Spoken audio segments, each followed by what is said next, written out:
Pues muy buenos días a todos y a todas a esta sesión, ya la segunda en muy poquito tiempo, en el que la permanente y el pleno del Consejo Escolar nos encontramos para ponernos al día de la mano de aquellas personas que mejor lo conocen, de qué se está pensando para reformar la profesión docente, para mejorarla. Esperamos también que con muchas ideas para fomentar esa educación para la paz en estos momentos se muestra como una de las principales prioridades, y qué mejor sitio que en el Consejo Escolar del Estado, este espacio de diálogo, de juntar ideas, de verlas, discutirlas, ver posibilidades. Y hoy tenemos con nosotros a don Alejandro Tiana. No es la primera vez que nos ayuda a entender qué está pasando. Ya tuvimos la oportunidad el 19 de octubre de que don Alejandro no únicamente nos contase qué se está haciendo, sino que además tuvo la amabilidad, igual que hoy, de responder a todas aquellas dudas que se van planteando por parte de los consejeros y consejeras. Es un documento importantísimo, es el futuro de nuestro sistema educativo. Siempre decimos que el profesorado es la piedra angular, aquella sobre la que recae todo el peso de esta estructura, una de ellas, ¿no? Pero sin duda muy importante. Presentar a don Alejandro Tiana, secretario de Estado de Educación y Formación Profesional, pues la verdad es que creo que en el seno del Consejo Escolar es absolutamente innecesario. Por lo tanto, sin más, sí, muy buenos días. Muchísimas gracias, secretario de Estado, una vez más por estar con nosotros, y estamos dispuestos y dispuestas a escucharte y a dialogar contigo, cuando tú quieras. Pues muchas gracias, Encarna, muchas gracias, presidenta. Menos mal que no has dicho eso de que es impresentable, pero por lo demás, bien. La verdad es que vengo con interés. Cuando estuvimos presentando en su primer momento las 24 propuestas, tanto a las comunidades autónomas como a la mesa sectorial de sindicatos, hablé con la presidenta, con Encarna, y quedamos que otro tercer pilar importante al que había que presentar la propuesta era el Consejo Escolar del Estado, porque es el que reúne a todos los órganos de representación de la comunidad educativa, y que lógicamente pues es un lugar excepcional para poder empezar a debatir. Y me alegro de que eso al final cuajara. Yo le envié a Encarna el documento para que lo enviara al Consejo Escolar del Estado tan pronto como se presentó, y luego buscamos una fecha en que la ministra pudiera venir a presentarlo para darle la relevancia que tenía, y quedamos que luego venía yo ya para entrar un poco más en debate. Y ahora explico por qué, ¿no? O sea, qué concepción tiene el documento antes de entrar a presentar cada cosa. Qué concepción tiene, cómo está pensado y qué propósitos son los que tiene, ¿no? La verdad es que para los que llevamos tiempo trabajando en educación, pues hay una convicción clara de que la profesión docente es un elemento clave en el sistema educativo. No hace falta que lo insistamos una vez más, porque todos creo que lo compartimos. Y de que en España se han ido dando pasos en distintos aspectos relativos a la profesión docente, pero hay cosas que quedan pendientes de tratar, ¿no? Y que además responden a planteamientos diferentes y tienen procesos de toma de decisión diferentes también. Y por eso, más que presentar un documento normativo como la LOMLOE dejaba abierto, no especificaba que se presentaría una ley o tal, sino una propuesta normativa, más que presentar una ley de profesión docente o algo así, lo que hicimos fue decir, va a haber todo el conjunto de medidas que habría que tomar, y vamos a ver cada una de ellas cómo se deben de tomar, porque no afectan todas a los mismos órganos, no afectan todas a las mismas organizaciones que tienen que tomar decisiones, y por tanto hay que clarificarlo bien. Y por eso tengo yo mucho interés en traerlo aquí al Consejo Escolar del Estado, para que veáis un poco esa visión general, para que entendáis cuál es el sentido que tiene el documento que hicimos, y sobre todo, que a mí me parece que es lo más importante, para que veáis cuáles son los asuntos que debiéramos debatir y que debiéramos intentar sentar el mayor grado de acuerdo posible por un lado y por otro el análisis más riguroso posible sobre cuál es la situación y por dónde debemos actuar, ¿no? Porque entre las 24 medidas, ya lo iremos viendo en esta sesión, hay algunas que yo creo que todos estamos de acuerdo en que hay que hacerlas y que no son complejas de hacer. Me refiero, por ejemplo, por ejemplo, la de esta que actualizar y adecuar los temarios de oposiciones al nuevo modelo de acceso. Es evidente que todos somos conscientes que están más que sobrepasados, de que hay que hacerlo, de que tal. Podemos debatir algunas cosas, pero yo creo que ahí nadie vamos a entrar en debate sobre que haya que hacerlo o no. Podemos entrar en debate sobre qué cosas tener en cuenta, pero no sobre eso. Pero en cambio hay otras cosas relativas, yo creo que hay un grado de acuerdo bastante grande, pero relativas, por ejemplo, al papel de las prácticas en el proceso de formación. ¿Hay alguna...? ¿No? El papel de las prácticas en la formación inicial, o por ejemplo, un aspecto que es complejo, que es la conexión de las especialidades, sobre todo secundaria, del máster con las especialidades docentes, etcétera. O sea, que son temas que no son triviales, que no debiéramos tomar decisiones alegremente, sino que debiéramos reflexionar un poco sobre qué es lo que mejor nos va a ayudar. Por tanto, algunas de las medidas yo creo que deberían ser objeto de un debate relativamente sencillo, ponernos de acuerdo en algunas cosas, pero otras yo creo que requieren una reflexión mayor. Y no me refiero a una reflexión mayor porque sean motivo de controversia. Pueden serlo o algunas serán más motivo de controversia, otras no tienen por qué, pero deberíamos ajustar cómo hacerlo, ¿no?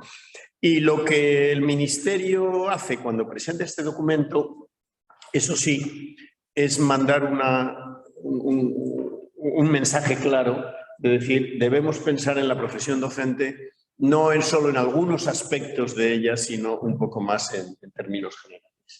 Porque a lo largo de nuestra historia se han ido haciendo reformas de la profesión docente.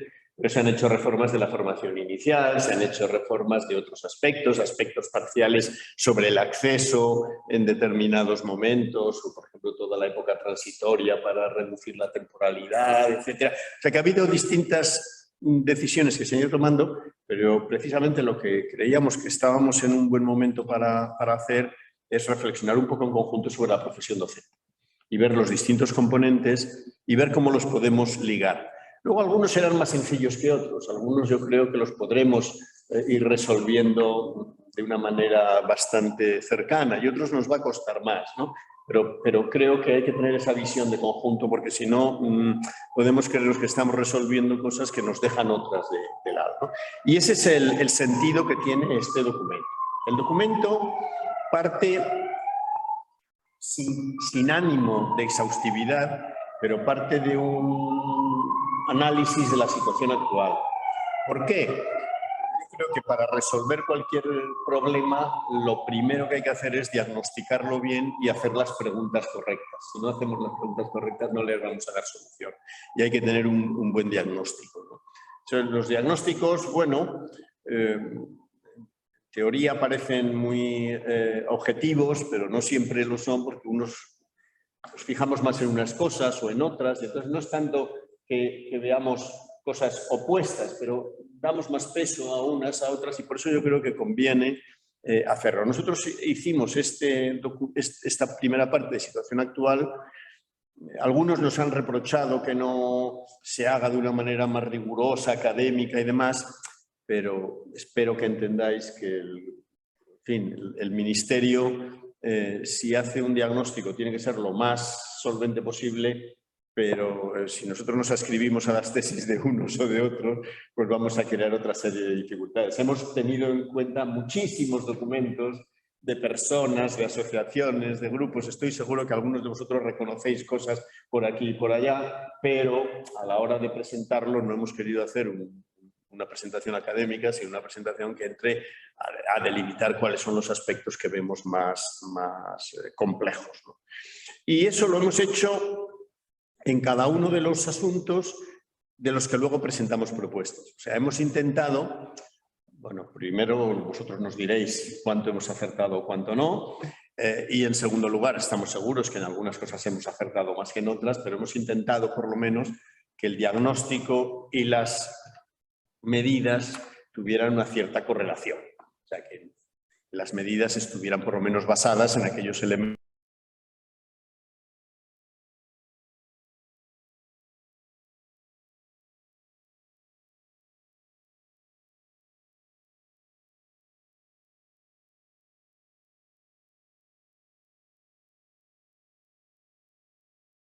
secundaria, no solo porque nos parezca que lo sea, sino primero porque los estudios internacionales de los profesores mismos echan en falta determinadas de su formación, y que hay algo que si lo piensa un porcentaje significativo que ahora. Y en segundo lugar, por ejemplo, porque los decanos y decanas de las facultades de educación de las universidades españolas también algunas conclusiones. Por tanto, digamos, somos conscientes de que hay una serie de problemas que debemos abordar y que algunos de ellos tienen bastante enjundia detrás. O sea, así como yo creo, por ejemplo, el modelo de formación de maestros infantil y de primaria es mejorable, pero es relativamente sencillo. Me refiero, bueno, nada es sencillo, pero uno puede verlo más claramente. El modelo del máster es más complejo por su propia concepción, por cómo está hecho, por su tiempo. Entonces, dicho eso, nosotros hemos intentado que la parte de análisis, digamos, presentar unas cosas y otras para por ejemplo, hay datos que son indiscutibles, ¿no? Como que estamos preparando a un número de posibles docentes que es el doble o el triple de los que van a poder ejercer la profesión. Eso, bueno, no quiere decir que debamos evitarlo absolutamente, ¿no? Pero hay que tenerlo en cuenta. Por ejemplo, nosotros tenemos la percepción de que mucho potencial de profesorado, mucho alumnado del máster de secundaria lo estudia si acaso, porque oye, no voy a cerrar yo una puerta de profesional, no sé si algo que voy a ir o no. Claro, todo este tipo de cosas condicionan ya no solo cómo enseñas, sino cómo funciona. Bueno, entonces hemos intentado tener en cuenta los aspectos más importantes de la profesión docente y los hemos agrupado en 5 categorías. Nuevamente, habéis dejado fuera algunas cosas fuera. Creo que para eso estamos en un proceso de debate y podremos tener en cuenta muchas cosas. De hecho, ya las comunidades las cosas que ellos echaban en falta. Bienvenidos, ¿no? Porque no es un ánimo de decir, oye, esto lo vamos a decir y nada más, sino es promover precisamente una reflexión para tener los mejores elementos para tomar decisiones. Entonces hemos trabajado sobre 5 bloques, como habéis visto. El primero es la formación inicial. Se refiere a los modelos de formación de maestros y de profesores de educación básica. Las cosas que pueden ser más para el acceso, pero algunas tienen conexión con otros especialistas en educación que no sean docentes o de la inspección educativa, etc. O sea que hay más cosas, pero bueno, eso es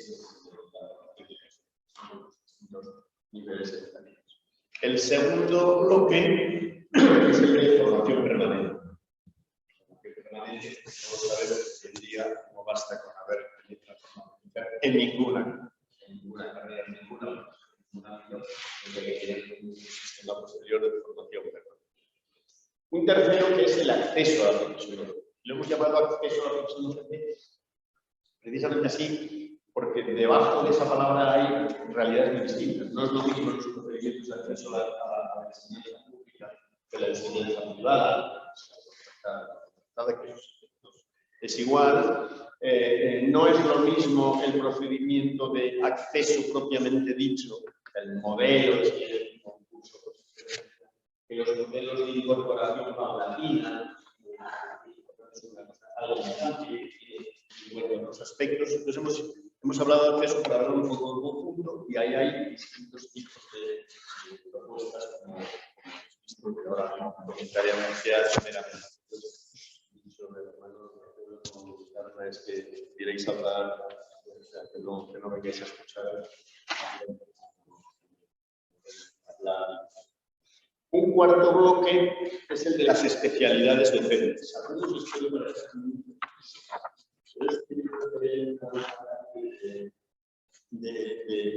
es un elemento clave de funcionamiento del sistema. Y ahora mismo se está poniendo sobre la mesa con otras cosas, por ejemplo, todo el debate que hay sobre los ámbitos o no, o por ejemplo, incluso todo el debate que hay en algunas comunidades autónomas, es el caso de Cataluña, planteado con total claridad, de creación de centros, ellos los llaman institutos escuela, de centros que agrupan varias plazas en el sistema público, privado. Eso es muy habitual, ¿no? Entonces, ¿en qué medida podemos contemplar algunas de estas nuevas realidades que están aquí? Tenemos que darle algún tipo de... por tanto, aunque pueda parecer más pequeño, más reducible. Y el quinto es el desarrollo profesional docente. Es el que abre un camino de lo que llaméis como más os guste, desarrollo docente, carrera profesional, condiciones laborales, evoluciones, y todos estos aspectos están ahí integrados. Entonces, en cada uno de ellos nosotros tras el análisis hemos una serie de propuestas y esas propuestas son las que traemos para que en el trabajo del Consejo Escolar nos podamos ir al margen de que nosotros lo vayamos. Como veréis, algunas de estas medidas son medidas que se concretan de distinta manera. Hay algunas medidas de estas que para llevarlas a cabo deberíamos hacer una norma de alto rango, de rango legal, o integrarlo en leyes o en algo, porque hay aspectos que afectan muy nuclearmente a aspectos de la profesión, ¿no? Hay otros que no es necesario, que su lugar va a ser más bien un real decreto o va a ser algo similar, y muchas de estas cosas se resolverán por esa vía. Por tanto, serán cosas tanto en una norma de más rango como de menor rango, tendrán que pasar por aquí, por el Consejo, forzosamente, ¿no? Por tanto, no os estamos pidiendo ahora que os pronunciéis sobre aspectos concretos que en su momento irán viniendo, ¿no? Estamos en una fase anterior. Y luego hay otras cuestiones que no dependen directamente de nosotros, ni dependen directamente del Ministerio de Educación y Formación Profesional, pero hay que abordar. Por ejemplo, todo lo que se refiere a la formación inicial tiene un componente muy grande que afecta al Ministerio de Universidades y al sistema universitario. Y por tanto nosotros podemos dar nuestra opinión, pero hay cosas que no podemos resolver solos. Por ejemplo, una de las medidas que hemos incluido, que es la posibilidad de promover la 4 de asignaturas de didácticas de las especialidades en los estudios universitarios, nosotros no lo podemos imponer así sin más, porque el sistema español de aprobación de los títulos universitarios no es un sistema de catálogo ni que imponga, sino que es un sistema de registro. Entonces son las universidades y las propias facultades las que ofrezcan títulos de eso. Si hay, por ejemplo, las matemáticas, la carrera de matemáticas ha tenido siempre una tradición de estudios de metodología que han estado muy vinculados, y Vicente y otros, que han estado muy vinculados a aspectos de didáctica de las matemáticas. Por ejemplo, en el ámbito de las matemáticas, los alumnos que están haciendo el grado, que antes hacían la licenciatura, pues pueden haber hecho materias relacionadas con este tipo de cosas. Pero, por ejemplo, en filosofía no ha existido nunca nada similar. Los filósofos no se han preocupado nunca por la didáctica de su asignatura. Desde el punto de vista de la formación universitaria. Entonces, si lo hacen, tendrían que ser ellos quienes lo invirtieran en sus planes de estudio.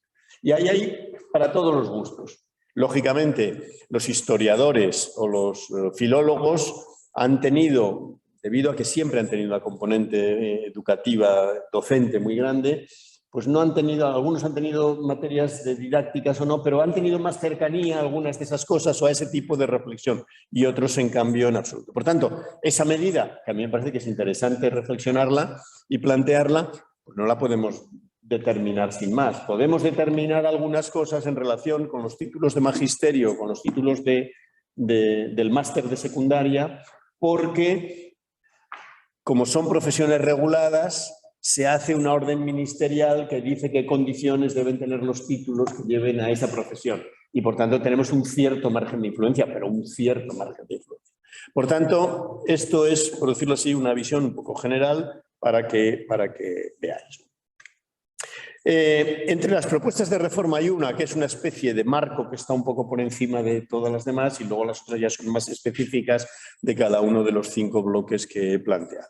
Esa primera es lo que llamaríamos acordar un marco de competencias profesionales docentes. ¿Qué es lo que se trataría de hacer aquí?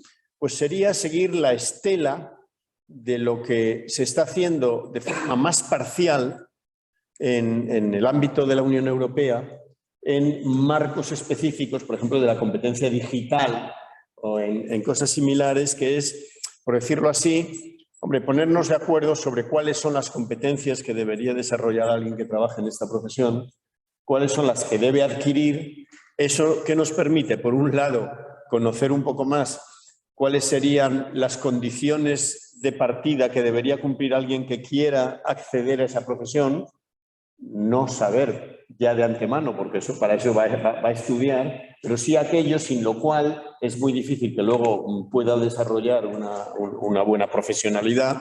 Y por otra parte, digamos, pues que nos sirva de referencia para decir, bueno, cuáles serían las competencias que debería adquirir alguien que termina una carrera, un grado en magisterio o un máster.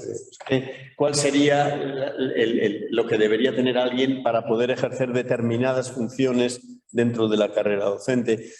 ¿Qué competencias debería tener alguien que pueda trabajar como tutor de docentes noveles, por ejemplo, ¿no? O sea que es como una especie de reflexión general que no es meramente académica, que tiene un componente académico muy importante, sobre el que se está trabajando en la Unión Europea, porque ya hay recomendaciones y cosas que han ido trabajando en esa dirección, y sobre el que en España también se ha trabajado, porque los decanos de las facultades han ido trabajando sobre ello, en algunas comunidades autónomas han avanzado sobre eso. La ministra estuvo este fin de semana en Galicia, y uno de los temas que tenía, aparte de otras cosas a que iba, pero uno de los temas que tenía previsto ver con el consejero de Educación era precisamente un marco de competencia docente que han elaborado allí entre las universidades gallegas y la consejería, etcétera, y que el consejero, cuando presentamos las 24 medidas, nos envió diciendo que ellos ya estaban trabajando. Fantástico, pues vamos a ver y conocemos un poco al margen de los contactos que tengamos a nuestro nivel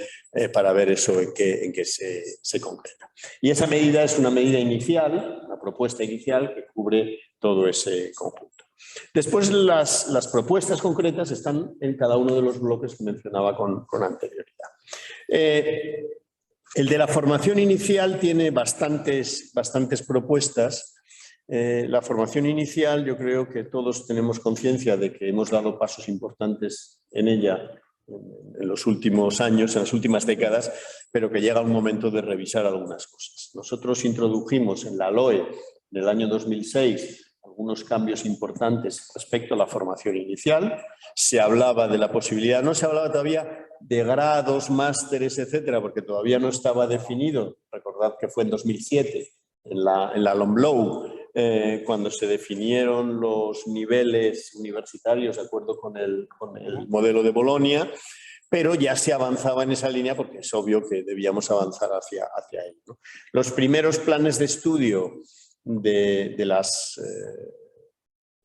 universidades en lo que se refiere a magisterio y a profesorado de secundaria se empezaron a elaborar ya a partir de 2007. En 2007 se elaboraron aquellas órdenes, entonces era el Ministerio de Educación y Ciencia, cubría educación y universidades, entonces eran órdenes del propio ministerio.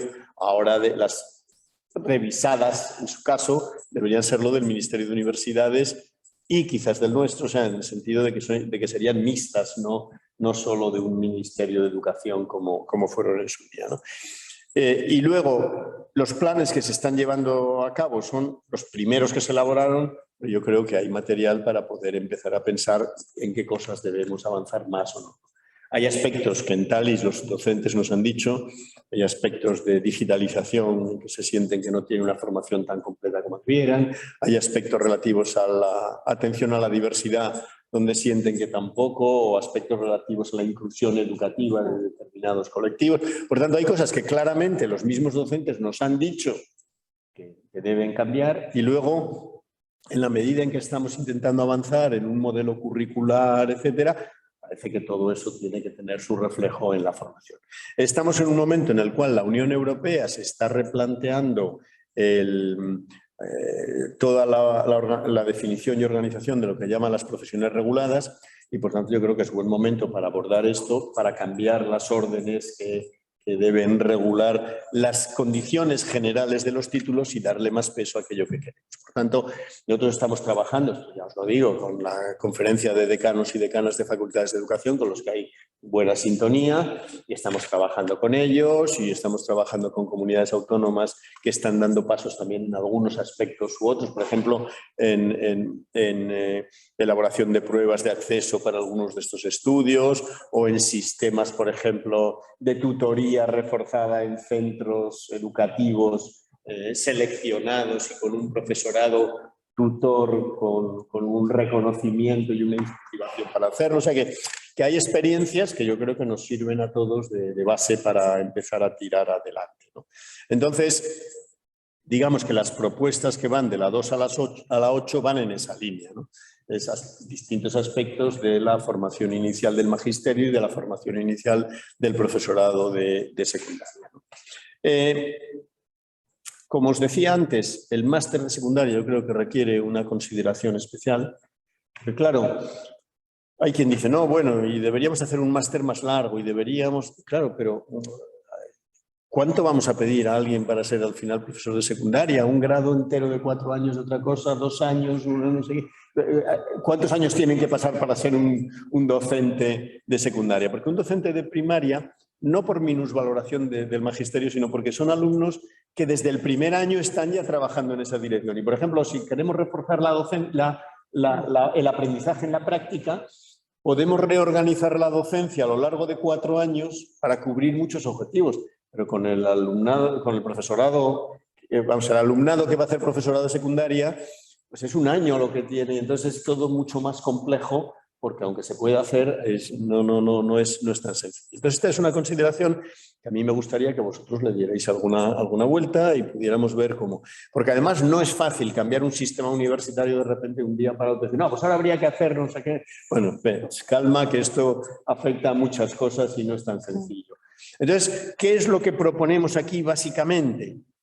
Aparte de revisar contenidos, etcétera, eso por supuesto, ¿no? Pero ¿qué es lo que básicamente estamos proponiendo? Pues lo que estamos proponiendo es un sistema que decidimos no llamarlo MIR docente. Sabéis que esto ha habido su debate, si MIR docente, no MIR docente.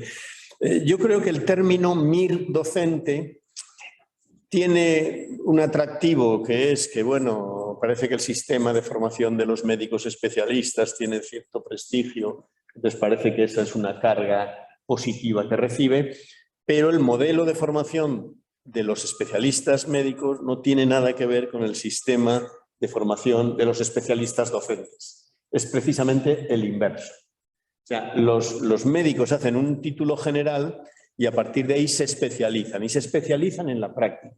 De tal manera que el alumno que empieza el MIR no es ni un cirujano, ni un cardiólogo, o una anestesista, ni una neurocirujana, ni un tal, sino que son gente que son médicos o médicas y que luego hacen una especialización.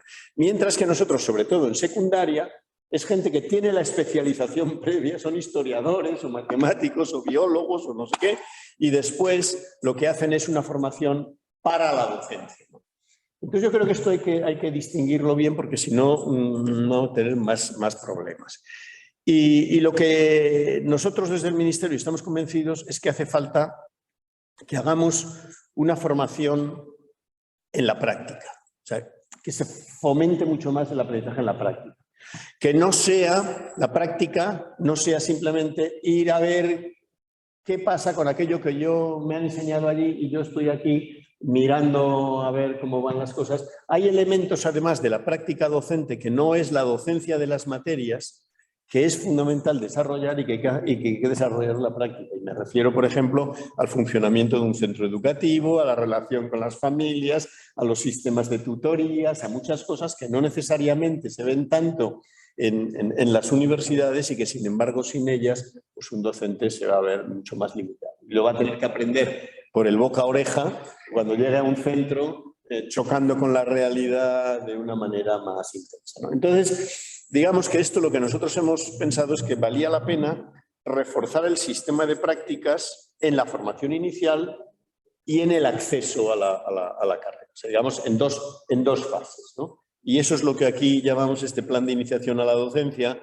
que en realidad es como dos fases. Lo primero sería revisar todo el modelo de formación en la práctica, me gusta a mí llamarlo así, de formación en la práctica, de aprendizaje en la práctica, del alumnado de los títulos de magisterio y de los títulos de secundaria.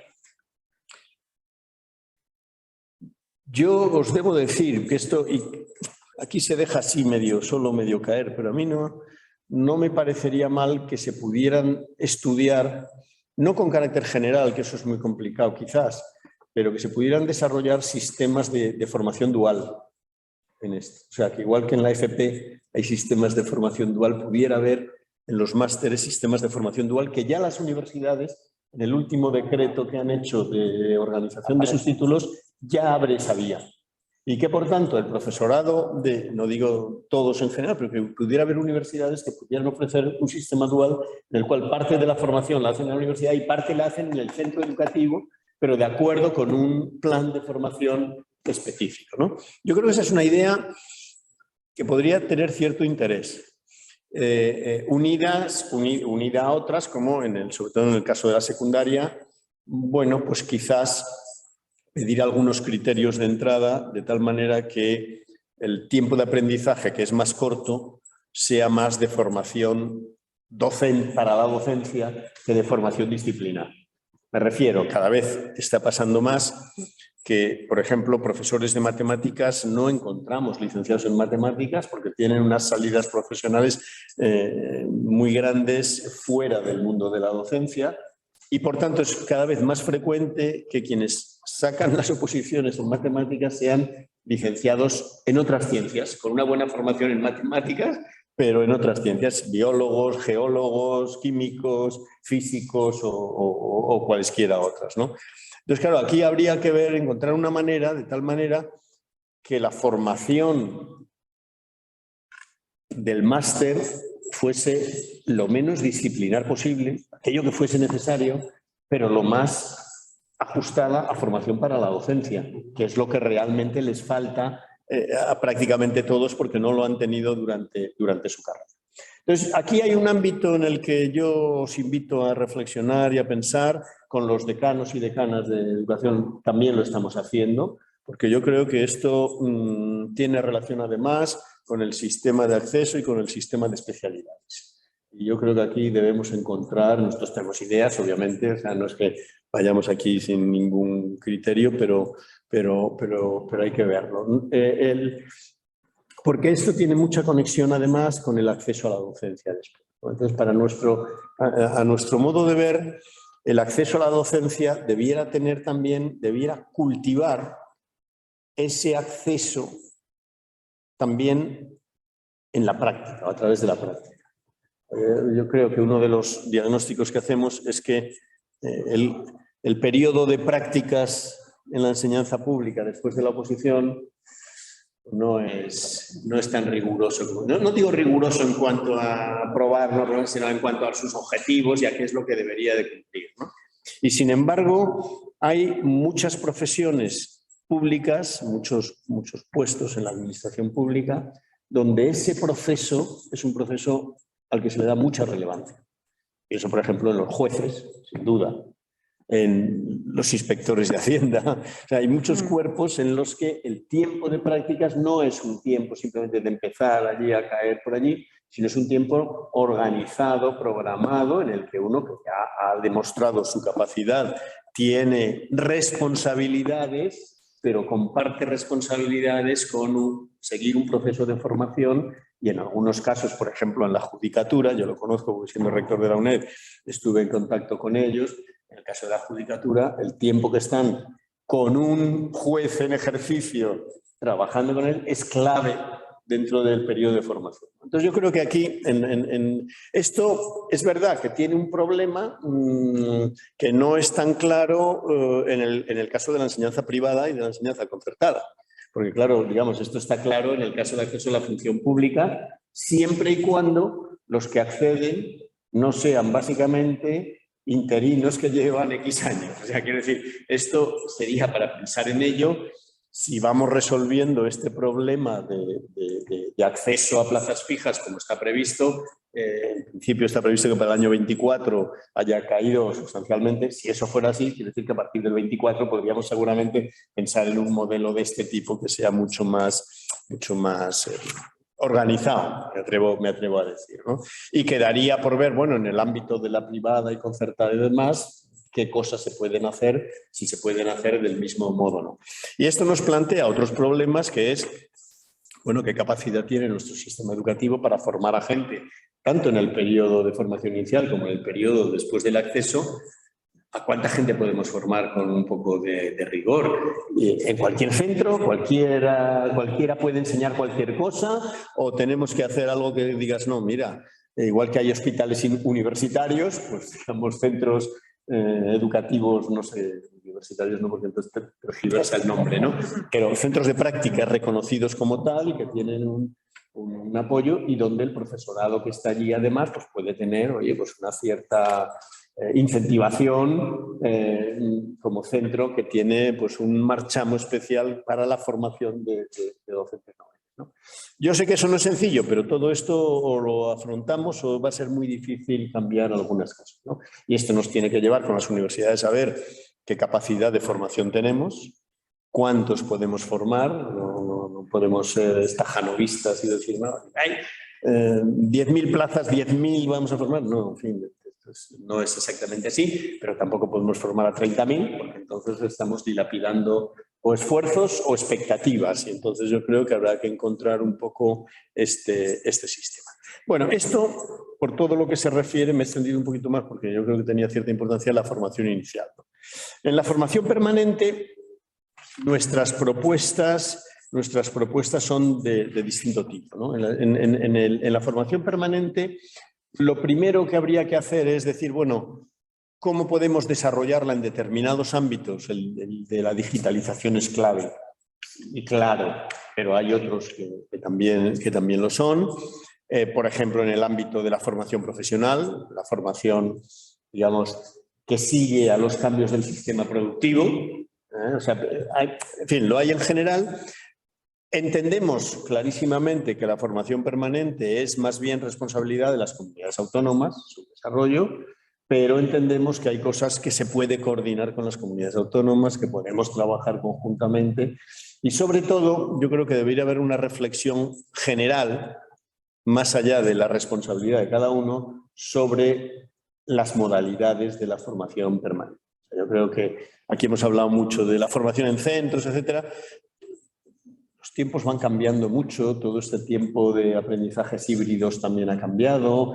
Yo creo que hay que pensar bien no con carácter de eternidad, pero de ir viendo. Hoy en día, por ejemplo, nosotros proponemos algunas cosas aquí dentro de la medida 13, fomentar la diversidad de modalidades, por ejemplo, el fomentar todo lo que son redes de centros, redes de colaboración de centros. La experiencia que hemos desarrollado en el Ministerio y en algunas comunidades autónomas es muy rica en ese sentido. Y es de las cosas que los profesores en Talis dicen, es que yo no he entrado a ver el aula de un compañero, es que no conozco lo que otros hacen. Bueno, yo creo que eso son cosas que habría que hacer y que hay que pensar en las modalidades de formación permanente, no como las tradicionales que hemos tenido siempre, sino precisamente otras que puedan ayudar a estimular otras cosas. Bueno, en el acceso a la profesión docente, yo creo que he planteado el tema más general. Es evidente que el modelo general tiene que ser un modelo que esté más adecuado a todo el cambio educativo que estamos queriendo hacer, ¿no? Y que, por tanto, si el docente no es solamente el docente que enseña una materia, pues en el proceso de acceso debemos tener en cuenta también eso. Obviamente, eso también lo tenemos que tener en cuenta, que los docentes sean buenos especialistas en su materia, pero es evidente que con eso solo no basta, ¿no? Y entonces que hay otro tipo de componentes formativos que habrá que valorar en el proceso de acceso. A mí no es de los cambios que me parecen más complicados, pero sí de los que necesita un debate para ver realmente qué acuerdos tenemos, porque todo este tipo de cuestiones le pasa como en otro orden de cosas a la EBAU, pues son aspectos que son tan nucleares y afectan a tantas cosas y a tantas expectativas que hay que acertar con cómo se hacen. No podemos hacerlo alegremente, ¿no? Y en esto yo creo que pasa lo mismo, ¿no? Pero bueno, yo creo que esto es algo que más o menos yo creo que todos tenemos asumido. El modelo de oposición, hay un debate general sobre el modelo de oposiciones para el acceso a otros cuerpos también, o sea que es normal que esto nos afecte a nosotros también, pero yo creo que deberíamos acertar en esto y desde luego el modelo de acceso, mientras no se reduzca la temporalidad actual, pues va a ser muy complicado, pero yo creo que si el plan actual va funcionando, yo pienso que se podrían ahora tomar decisiones que a lo mejor se implanten en 2 años, en 3 años, pero que ya permiten, además, a quien quiera prepararse para hacer un concurso oposición o lo que sea, le permita prepararse con una cierta perspectiva temporal también, no le cambie de un día para otro las condiciones, ¿no? Esto tiene relación con las especialidades docentes, lógicamente, ya he mencionado antes algo con anterioridad, yo creo que este es un campo en el que debemos pensar más cómo hacerlo. Cada cosa tiene sus pros y sus contras. Las especialidades docentes hay que ver cuáles son incluso las que pueden trascender a una etapa. Hay elementos como la orientación o hay elementos como la docencia en otra lengua o hay, por ejemplo, lo que se refiere a la educación de personas adultas o hay otras cosas que afectan o pueden afectar a más de una etapa y, por tanto, yo creo que hay que acertar también con cómo hacemos las especialidades para que nos permitan dar respuesta a algunas de estas cosas y no nos dificulten, pero al mismo tiempo dejen claro cuál es el campo de cada quien.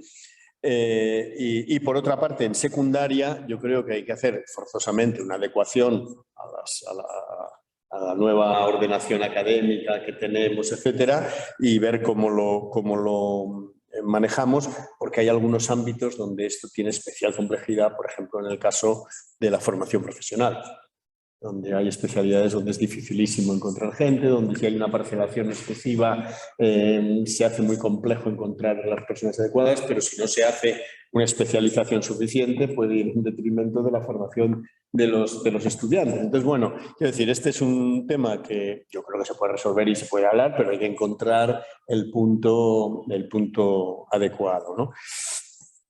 Y lógicamente esto afecta tanto a la enseñanza pública como a la enseñanza privada, pero de maneras diferentes, porque las especialidades definidas para la enseñanza pública se definen de una manera y para la enseñanza privada, concertada o no, se definen de otra. Y entonces yo creo que son 2 asuntos también que tenemos que abordar y además esos con cierta urgencia porque la nueva ordenación nos va a obligar a ello.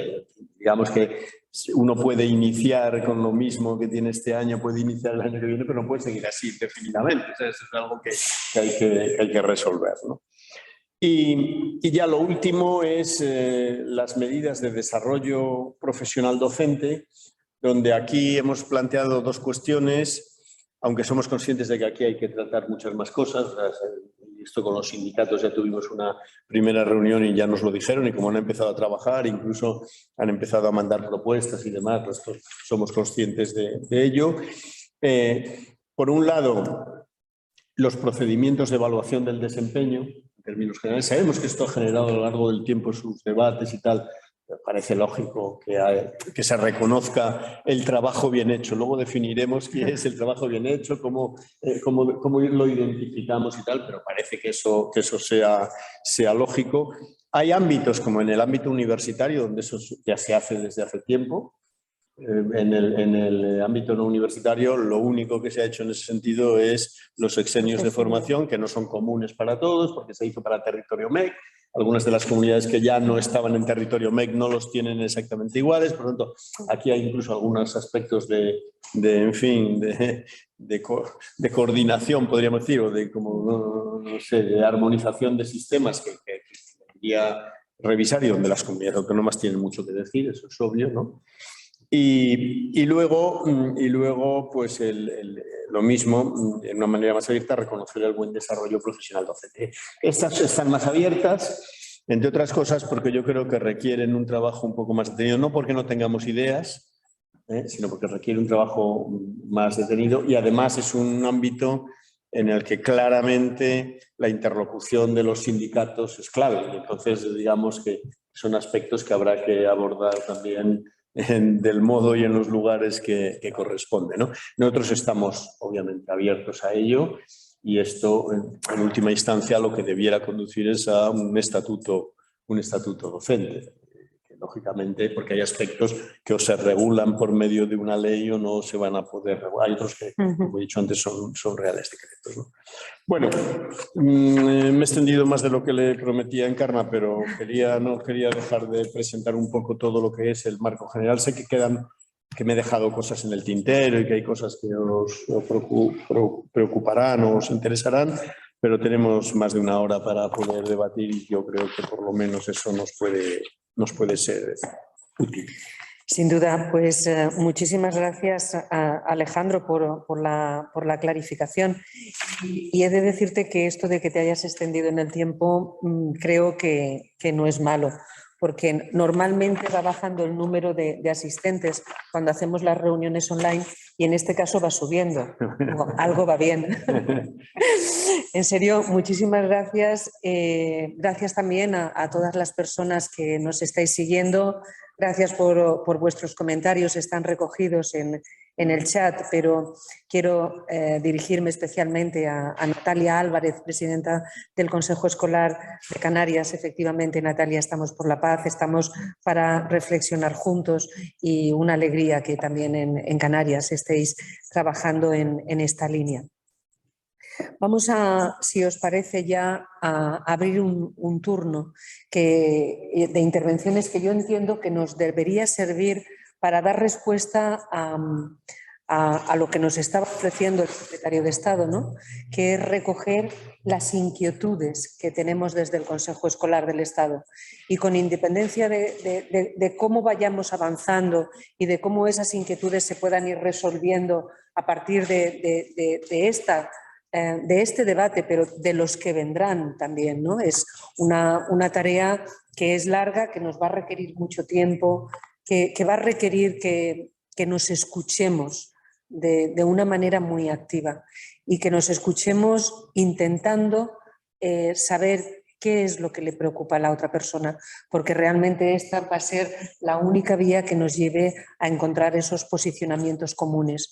Y sin duda escuchar experiencias que se están desarrollando en las comunidades autónomas.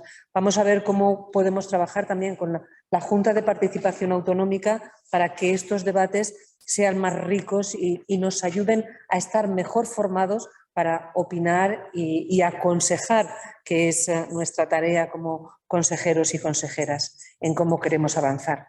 Y para recoger todas estas inquietudes, pues no hay mejor manera que escucharnos. Y por eso os ofrezco, ya que está aquí el secretario de Estado, que manifestéis cuáles son vuestras inquietudes y en la medida de lo posible, si el secretario las puede resolver, estupendo, y si no, vamos a seguir buscando vías para que así sea. Entonces, tanto las personas que nos estáis siguiendo por streaming como las personas en la sala, tenéis la palabra.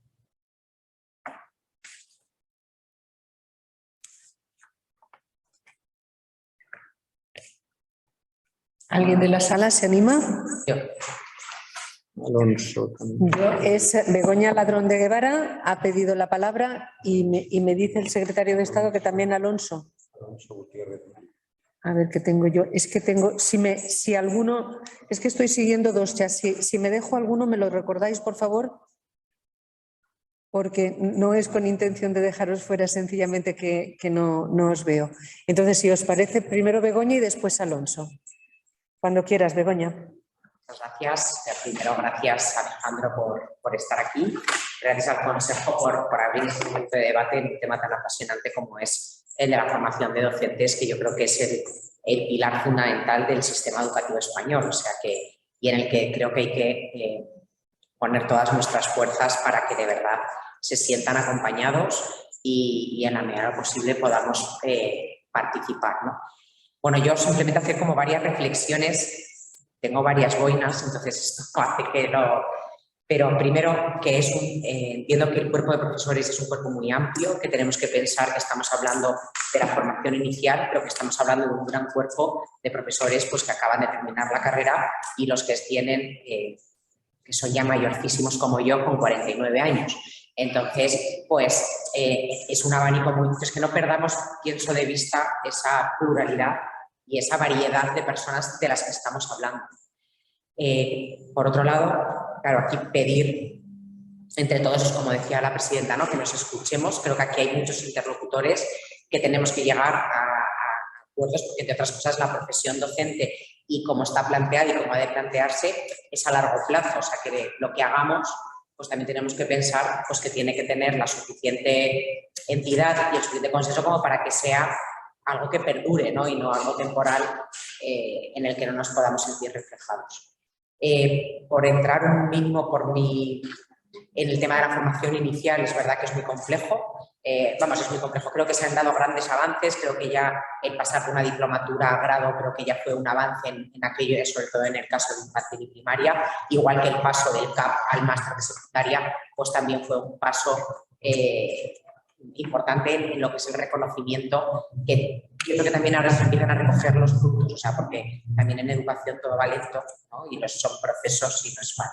Entonces, bueno, que también se piense en esa experiencia previa de cómo se llegaron a esos cambios o cómo se fueron esas adaptaciones, que fueron muy interesantes y bueno, creo que han dado frutos mejorables, como así se ve, pero que tampoco perdamos de vista lo que ya se ha hecho.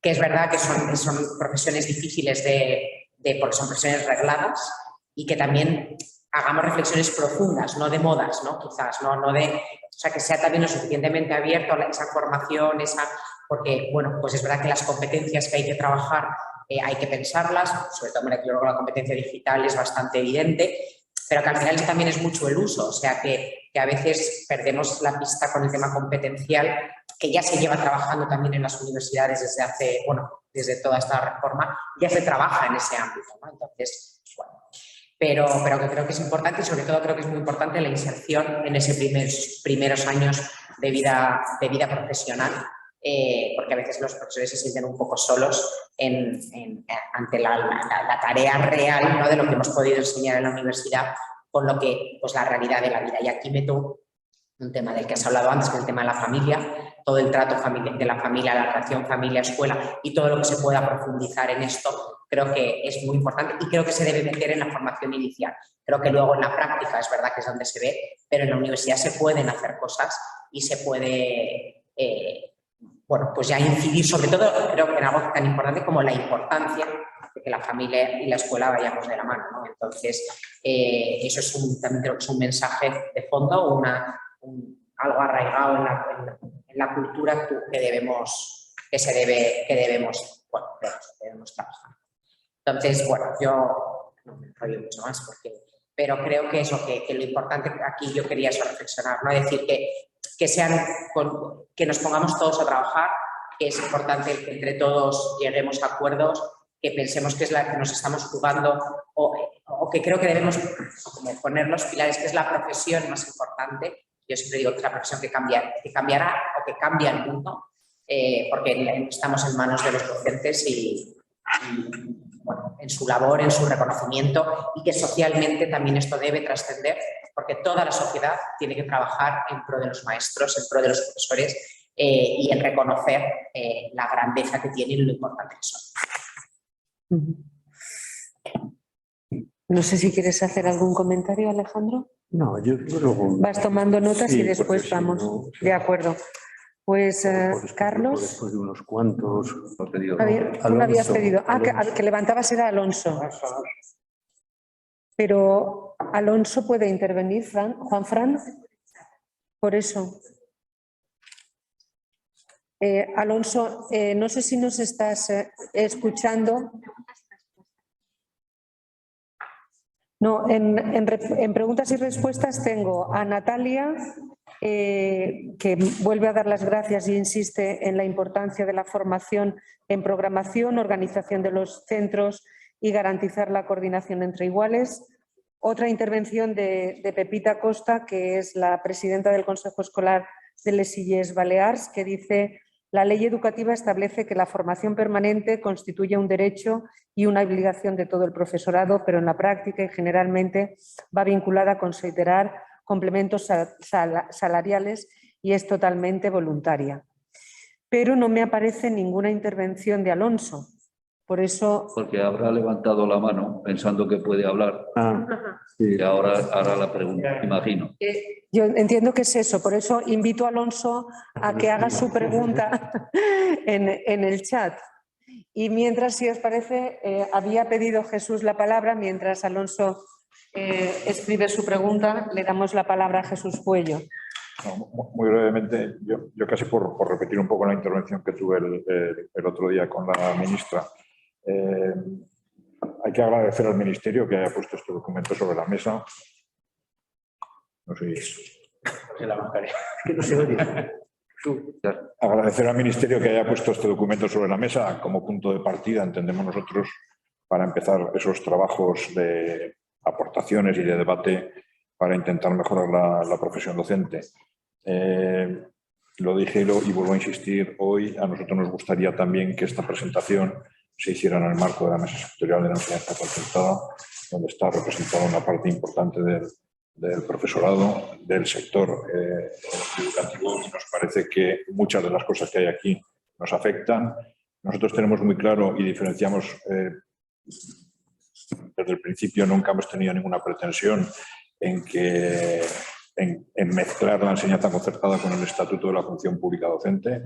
Son dos cosas para nosotros completamente distintas. Nos alegramos que los compañeros de la pública inicien ese camino de tratar de, por lo menos, intentar conseguir eso que llevan luchando tantos años, pero sí que creemos firmemente que hay cosas que, si realmente estamos trabajando para la mejora de la profesión docente, hay cosas que tendrán que trabajarse en el marco de la enseñanza concertada y que tendremos que ver cuáles son y cómo se llevan adelante. Parece que ese diálogo hay que empezarlo, igual que se ha empezado pues, con los sindicatos de la pública, que al parecer ya incluso ya ha empezado a haber un intercambio de aportaciones. Lógicamente, en cuanto a nosotros pudiéramos, pues estamos encantados de poder hacerlo. Hay una pregunta que sí que me gustaría hacer en cuanto a la formación inicial. Sabemos que ha habido reuniones con las universidades. ¿Hay algo concreto? ¿Se está llegando a conclusiones claras por parte de la universidad? Y entiendo una posición de la universidad, no de las universidades, sino va a haber una posición de la universidad sobre cómo ha de ser esa formación inicial. Se va a elaborar un documento por parte de las universidades, porque lógicamente no vamos a vías. En algún momento habrá que confluir o tendremos que saber qué es lo que piensa la universidad sobre esa formación inicial o cómo la plantean o cómo la ven ellos. Yo si quieres, sobre esta pregunta, como es una pregunta muy claro, concreta, como tú quieras. Luego ya hablamos sobre esa pregunta muy concreta. Estamos en contacto con la Conferencia de Decanos, con el Ministerio de Universidades y en un contacto inicial con la CRUE, pero todavía no estamos en una fase de poder decir hemos llegado ya a esto, ¿no? Pero digamos, tampoco es una fase muy genérica, sino que estamos viendo un poco las cuestiones claves que hay. Por ejemplo, la orden esta que regula si eso va a ser factible o no va a ser factible. Los decanos han hablado también con los rectores en lo que se refiere a el número de plazas para acceso, ¿no?, que incide sobre otras cosas. Con algunas comunidades autónomas hemos hablado también porque están montando sistemas para los centros de prácticas, como decíamos, o sea que todavía no hay una que para traer aquí y decir, oye, mira, esta es la propuesta, pero estamos avanzando lo más rápido que podemos. Muchísimas gracias. Carlos. Me parece que estaba aquí, pero vamos, me da igual. Luis y Ramón.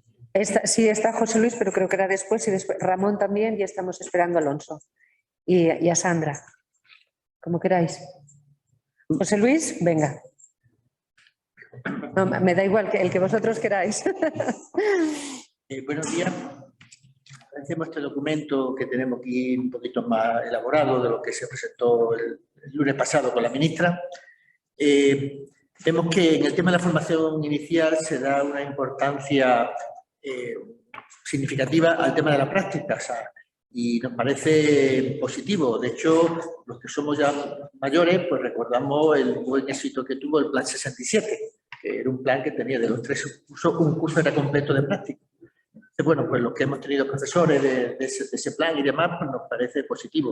Y de alguna forma lamentable que no se haya aprovechado el paso de Bolonia, de aumentar de 3 a 4 años para haber incidido en el tema del incremento de la fase de práctica.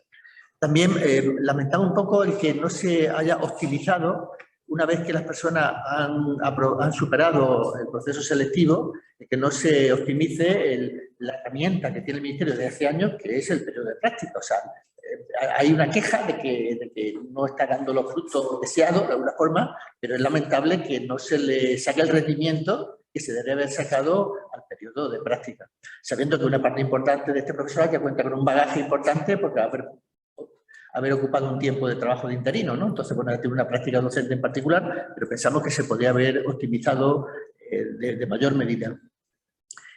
Nos parece que en este análisis que se hace de la educación falta tal vez un pequeño análisis de ver en qué condiciones se está dando la educación en estos tiempos. O sea, educaciones en clases muy saturadas, atendiendo una amplia diversidad de alumnado, atendiendo a todo el alumnado, que son los aspectos positivos que siempre hemos reivindicado como defensores de la escuela pública, de calidad para todos y para todos, pero ha sido en un momento con una gran intensidad, y lo hemos visto en estos últimos años de pandemia, donde, bueno, las condiciones laborales del profesorado se han visto evidentemente estresadas y muy demandadas por la sociedad, y pensamos que se ha cubierto adecuadamente las necesidades que se esperaba del profesorado que estábamos al cargo de las unidades didácticas.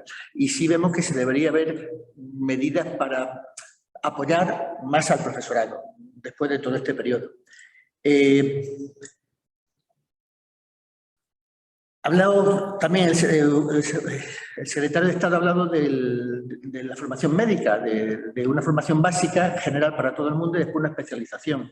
Eso muchas organizaciones progresistas como el cuerpo único de enseñantes. Se parte de un tronco común y después se especializa uno en las materias. O sea que de alguna forma pensamos que se debería dar un paso en ese camino y bueno, ahora que toda la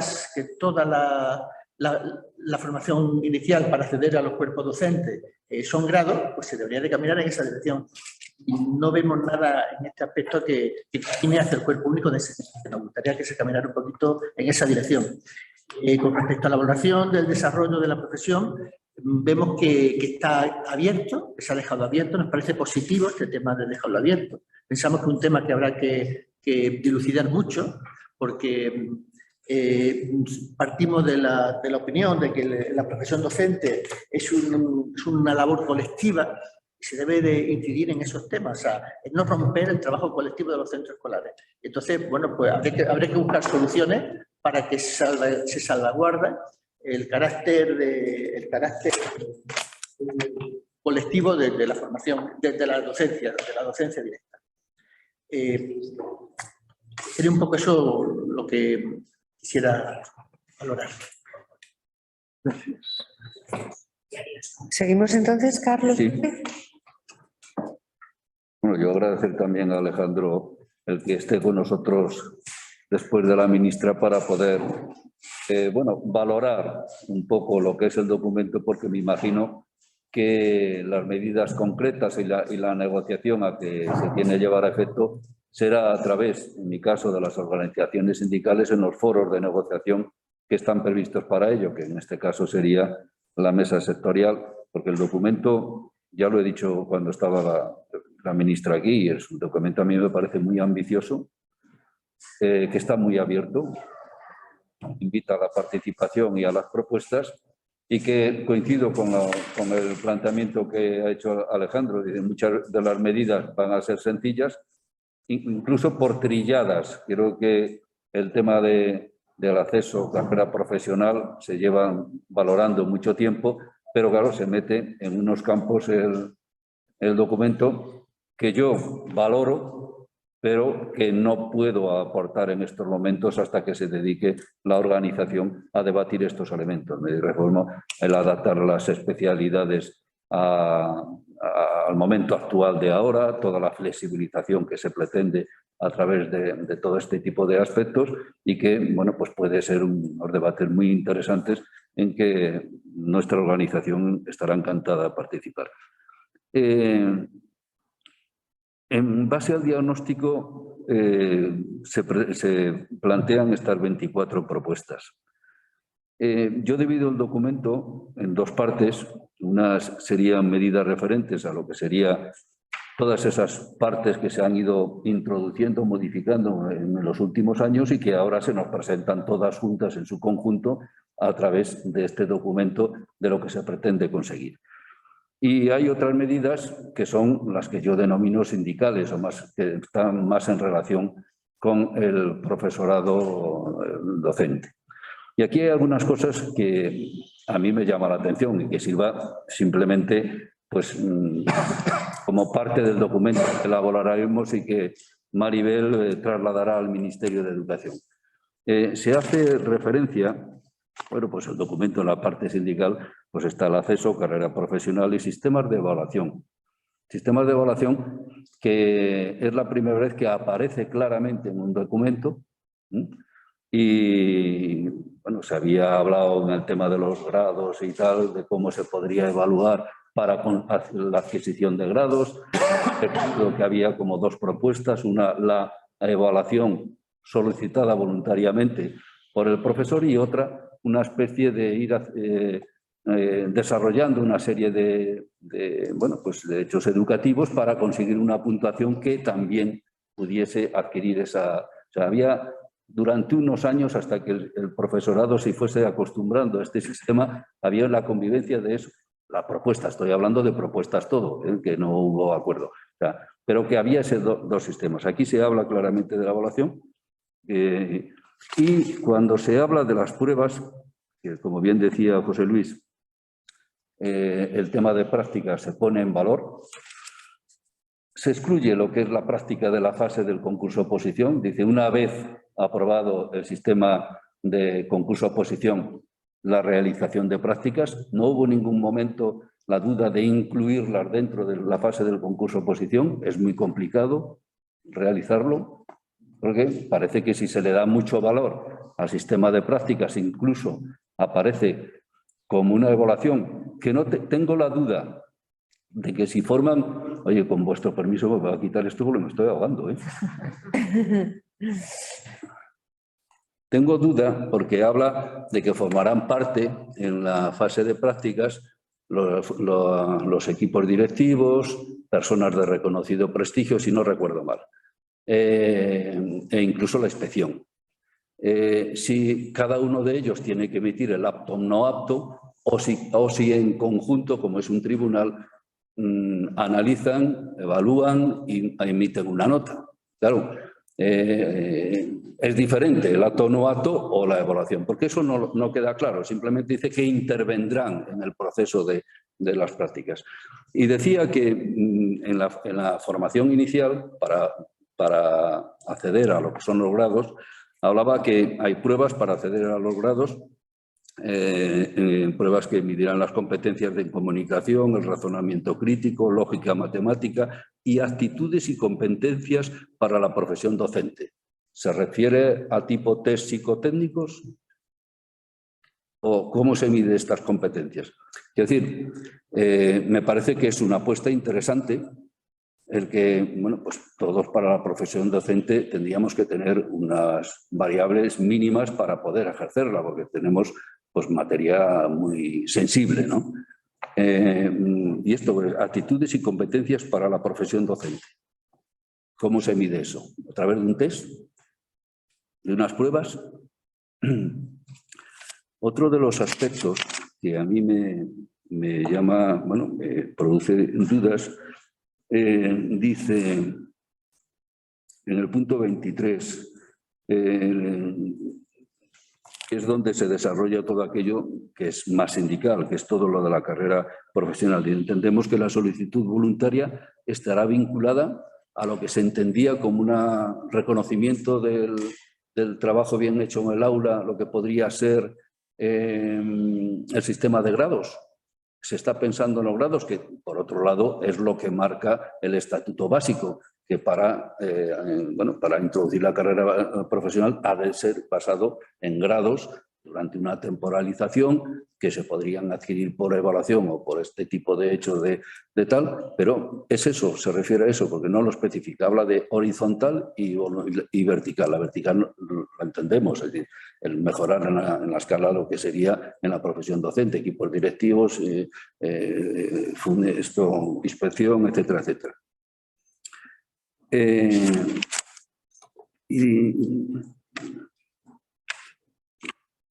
Después hay un tema, a ver, el tema de todo lo que es el sistema de carrera profesional, hay una voluntad de negociarlo en lo que es la mesa sectorial. Pregunto, es decir, porque si no entraremos de nuevo en complicaciones desde el punto de vista sindical con el Ministerio. Es decir, este es un documento tan ambicioso, que tiene muchas variables para poder negociarlo. Con los decanos de educación tienen un trabajo esencial en lo que son las especialidades y la carrera de formación inicial. Los colegios profesionales a lo mejor también, los licenciados, etcétera, pero los sindicatos tienen un 60% del documento, todo tiene repercusión en lo que es la profesión docente y por tanto las condiciones laborales, retributivas, de formación, etcétera, etcétera. Y por tanto es la petición que hago aquí. Muchísimas gracias, Carlos. Pues vamos a seguir, pero primero compartiré las preguntas del chat. Las presidentas del Consejo Escolar de Baleares y de la Comunidad Valenciana apoyan el tema de la importancia de las prácticas, igualizar la formación. Insisten en esa gran importancia que tiene el tema de las prácticas. En cuanto a formación continua, la presidenta del Consejo Escolar de Baleares le preocupa saber de qué forma se puede implantar la obligatoriedad de la formación permanente, porque dice no podemos dejar este aspecto tan importante supeditado a la voluntad de los propios docentes. Por otra parte, el presidente del Consejo Escolar de Cataluña agradece también la presencia del secretario de Estado y se compromete a trabajar y discutir, debatir sobre este documento en su consejo y hacernos llegar también las inquietudes para que podamos incorporarlas, lo que agradecemos, Jesús. Y Alonso, ¿me permite, Ramón, que pongamos a Alonso?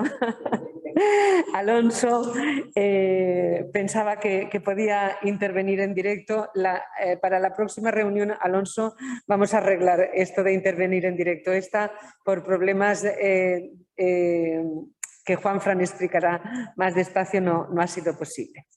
Pero bueno, nos dice, no me voy a extender en la posición de Comisiones Obreras sobre el documento que ya se ha enviado al propio Ministerio y que también se expresó ante nuestro secretario general en la reunión con la ministra.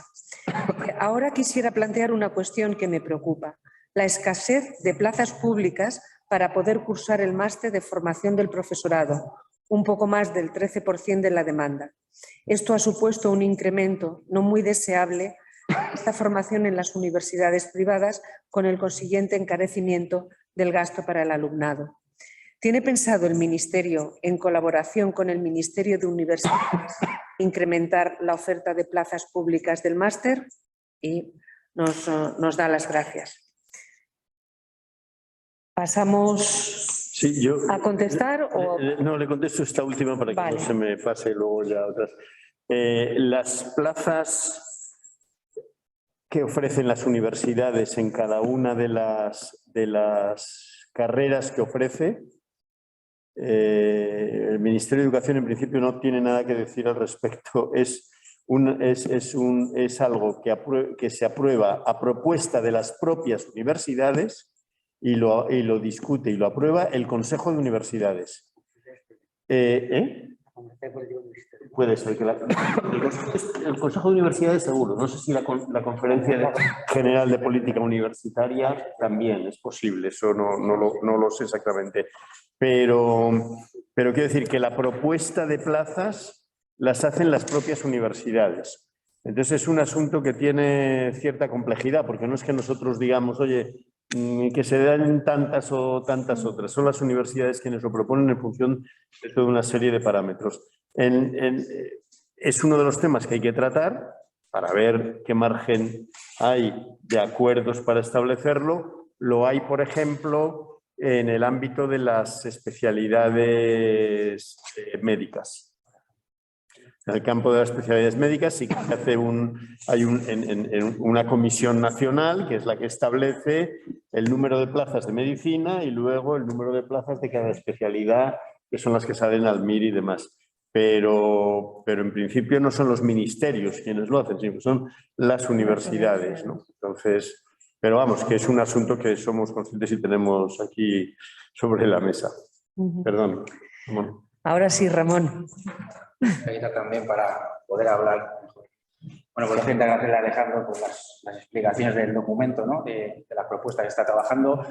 Es cierto que, bueno, para nosotros, para el profesorado en general, esta disposición adicional séptima de la LOE, pues abre muchas expectativas y nos ilusiona, ¿no? Ilusiona realmente el desarrollo de la misma, ¿no? Es cierto que, ya lo hemos dicho en otras ocasiones, hubiera gustado haber comenzado antes esta propuesta, este documento para el debate, lo podemos tener encima de la mesa con tiempo de antelación, incluso haber llegado a ese 19 de enero con esa propuesta o propuestas normativas, como decía la LOE que ha citado el secretario de Estado.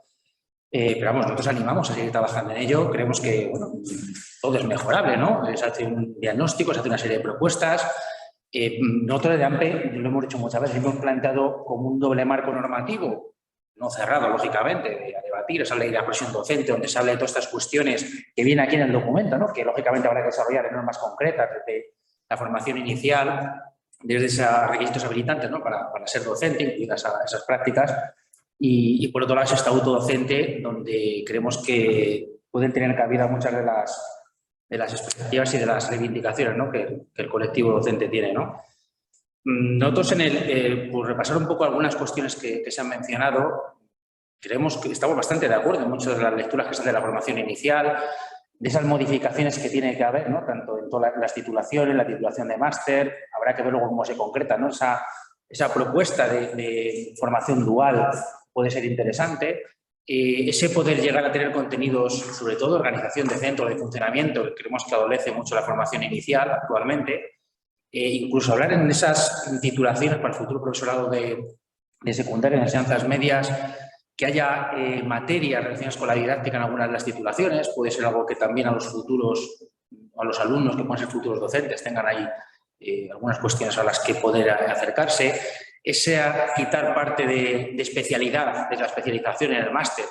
Efectivamente, yo creo que lo ha explicado muy bien el secretario de Estado, ¿no? Aquí partimos al revés que en el MIR educativo, partimos de la especialidad, me refiero no ya a las de maestros, ¿no? Sino esas especialidades concretas, tenemos el conocimiento de la especialidad, tiene que tener el conocimiento didáctico, el conocimiento de las metodologías, el conocimiento del sistema educativo, ¿no? Que es lo que creo que debe de ser el objetivo, ¿no? Fundamental al que debe ir el máster.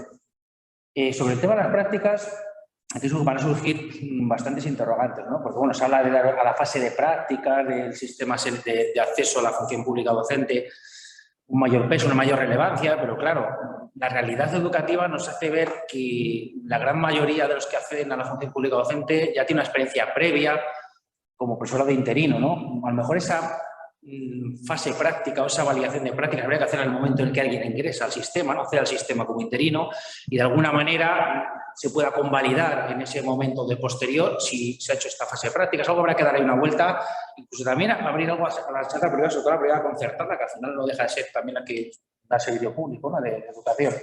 Y creo que por ahí hay que explorar muchas vías, las ideas están ahí, creo que hay que matizarlas muchas. En cuanto a la formación permanente también se habla de un marco de referencia competencial que puede ser una buena referencia, ¿no? Un marco de competencia profesional docente que pueda ser actualizado continuamente y bueno, y fundamentalmente sin entrar en las especialidades, que creo que ya lo ha aportado. Yo creo que el tema de las especialidades es algo, claro, esto también me pregunta, ¿no? El secretario de Estado se tendrá que tener ya algo avanzado, bastante avanzado, porque a nivel curricular va a entrar en vigor el currículum LOE el curso que viene, los cursos impares, y va a hacer falta respuesta a todo esto, ¿no?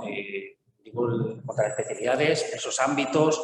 Es cierto, y una cosa también a colación de esto, los ámbitos realmente se han dejado mucho a las comunidades autónomas, me refiero en aquello que enseñanzas que tenemos ámbitos, ¿no? Me refiero la antigua y la nueva diversificación, los PEMAR, ámbitos de adultos. Cada comunidad autónoma ha regulado qué especialidades eran, no ha habido un marco común, que creo que es necesario ahora abordarlo con aquellas otras enseñanzas en ámbitos que ya intuye la LOE, ¿no? Intuye. Y bueno, no quiero dejar de referirme al final, ¿no? Lo que más lo ansiamos, ¿no? El estatuto docente. Ese marco estatuto docente que no solamente marque estas líneas que bueno, creemos que también es una propuesta abierta, ¿no? Lo que hace el Ministerio, donde habrá que concretarlo, lo ha dicho el secretario de Estado también, lo dijo el subsecretario en la mesa de negociación de personal docente, donde veremos y donde habrá que tratar en detalle este estatuto docente. Para nosotros no solamente, lógicamente, una carrera docente tiene que partir de una evaluación voluntaria del profesorado, pues de otra manera. Creo que hay comunidades autónomas que ya tienen avanzadas cuestiones de evaluación del docente, la práctica docente, evaluaciones que deben ser lo más objetivas posibles y que clarifiquen, ¿no? En esa carrera, tanto horizontal como vertical, como incluso administrativa, que se pueda plantear. Y desde luego ese estatuto docente debe marcar un marco común, homologable en todo el Estado mínimo. Lógicamente, esto tiene que estar hablado con las comunidades autónomas, a la vez que delante del profesorado. Hablamos de permisos y licencias, hablamos de estructura retributiva, es decir, la propia LOE nos marca determinadas funciones que deben de ser reconocidas administrativa y económicamente. Cada comunidad autónoma lo ha hecho de una manera, hablo de tutorías, en fin, por hablar de algo, de la enseñanza en lengua extranjera, en fin, muchas cuestiones que creemos que el Estatuto deberá marcar un marco mínimo que lógicamente las comunidades autónomas deberán de desarrollar, ¿no? Tocar todos los cuerpos docentes, buscar también todo el profesorado, incluso toda la tipología de profesorado que tenemos y darle respuesta a todo ello. Paralelamente también no olvidemos la ley de enseñanzas artísticas superiores, que también tiene que desarrollarse para los LOE. En fin, creemos que hay un marco idóneo, nosotros apostamos por ello. Nosotros, desde luego, aquí nos ofrecemos nuestra colaboración y sobre todo nuestras propuestas al Ministerio de Educación, y sí que nos gustaría que lo antes posible pues esa mesa de negociación se pudiera reunir pronto para establecer un calendario de negociación donde veamos este estatuto docente, pero todo en general, ¿no? Creo que también, y compartimos también lo que ha dicho el secretario de Estado, son cosas partimentadas, pero esto es un global. Es decir, si queremos hacer una carrera profesional docente atractiva, si va a ser atractiva tenemos que buscar cómo es la formación inicial, habrá que buscar esto que ya plantea el Ministerio, números clausus, yo ya lo lanzo, no sé si irá por ahí, de cuántos vamos a formar para entrar a la futura profesión docente. Entonces, al final hacemos todo un atractivo, todo un global. Se puede ir parceladamente, pero todo siempre, como digo, de una visión global, ¿no? Lógicamente, este estatuto tendrá que tener esa inclusión de todo el profesorado dentro, ya que se piden los requisitos habilitantes, dentro del cuerpo funcional de la 1. Nosotros no somos partidarios de un único cuerpo docente, tendrá que estar compartimentado y habrá que verlo en la negociación, ¿no? Con las otras organizaciones sindicales. Y nosotros sí que animamos a eso, ¿no? A comenzar ya a trabajar sobre ello y tenemos un documento de partida y empezar a trabajar ya esas propuestas normativas que tendrán que llegar aquí al Consejo Escolar para ser lógicamente dictaminadas y bueno, y es cierto que tiene una gran complejidad, no solamente el Ministerio de Universidades, también hay una cosa muy importante que está en el trasfondo de todo, ¿no? Que es la parte presupuestaria, ¿no? Que ahí tendrá que ver no solamente los ministerios dedicados, sino también pues, el Gobierno en su conjunto, ¿no? Para hacer esa apuesta económica, porque esto es una apuesta a futuro y por eso nosotros ya animamos y estamos a seguir trabajando en ello y poderlo desarrollar. Y solo una cuestión que ha hecho una reflexión también el secretario de Estado era sobre el acceso a la función pública docente. Ha dado una clave si queremos hacer muchas reformas que sean con éxito, ¿no? y duraderas en el tiempo, es hacerlas con tiempo, con suficiente antelación, ¿no? Ya tenemos por un lado, este sistema transitorio que tenemos hasta 2024, pero a partir de 2025 tiene que haber un sistema de ingreso y acceso. Y la mejor forma de hacerlo sosegadamente y con visos de futuro y no aceleradamente, que todos los sistemas de ingreso últimos que hemos tenido, desde el 276 y todas las modificaciones que hemos ido teniendo han sido muy atropelladas y creemos que desvirtúan mucho lo que queremos buscar en el objetivo, ¿no? De tener al final a persona cualificada y sobre todo valorar realmente esa cualificación, pues hagámoslo con tiempo para que con tiempo suficiente el profesor ya sepa que en el año 2025, ya sabemos que esta transitoriedad que pasará, pues pueda acceder, ¿no? Y pues animar a estar ya trabajando en ello. ¿Pasamos a más preguntas o cómo vamos de tiempo? Es la 1:30. ¿Es la 1:30? ¿Vas bien de tiempo? Sí, yo puedo si quieres responder ahora y luego si hay Claro, y alguna hacemos cosa más. un par de cosas. ¿Perdón? Sí, era por organizar el debate. Queráis. No, a mí me da igual, si queréis, yo luego... Si Alejandro quiere Yo contestar... he ido tomando nota para responder a las cosas fundamentales, o sea que podemos seguir sin problemas. Sí. Pues entonces vamos con otra de las salas, Sandra. Pues prometo ser muy breve. No, lo que haga falta. Tuvimos la oportunidad la semana pasada de agradecer a la ministra y aprovechamos ahora también esta oportunidad para volver a agradecer de que se cuente con nosotros desde un punto de partida, ¿no? Para todas estas propuestas y que se pueda realizar un debate constructivo.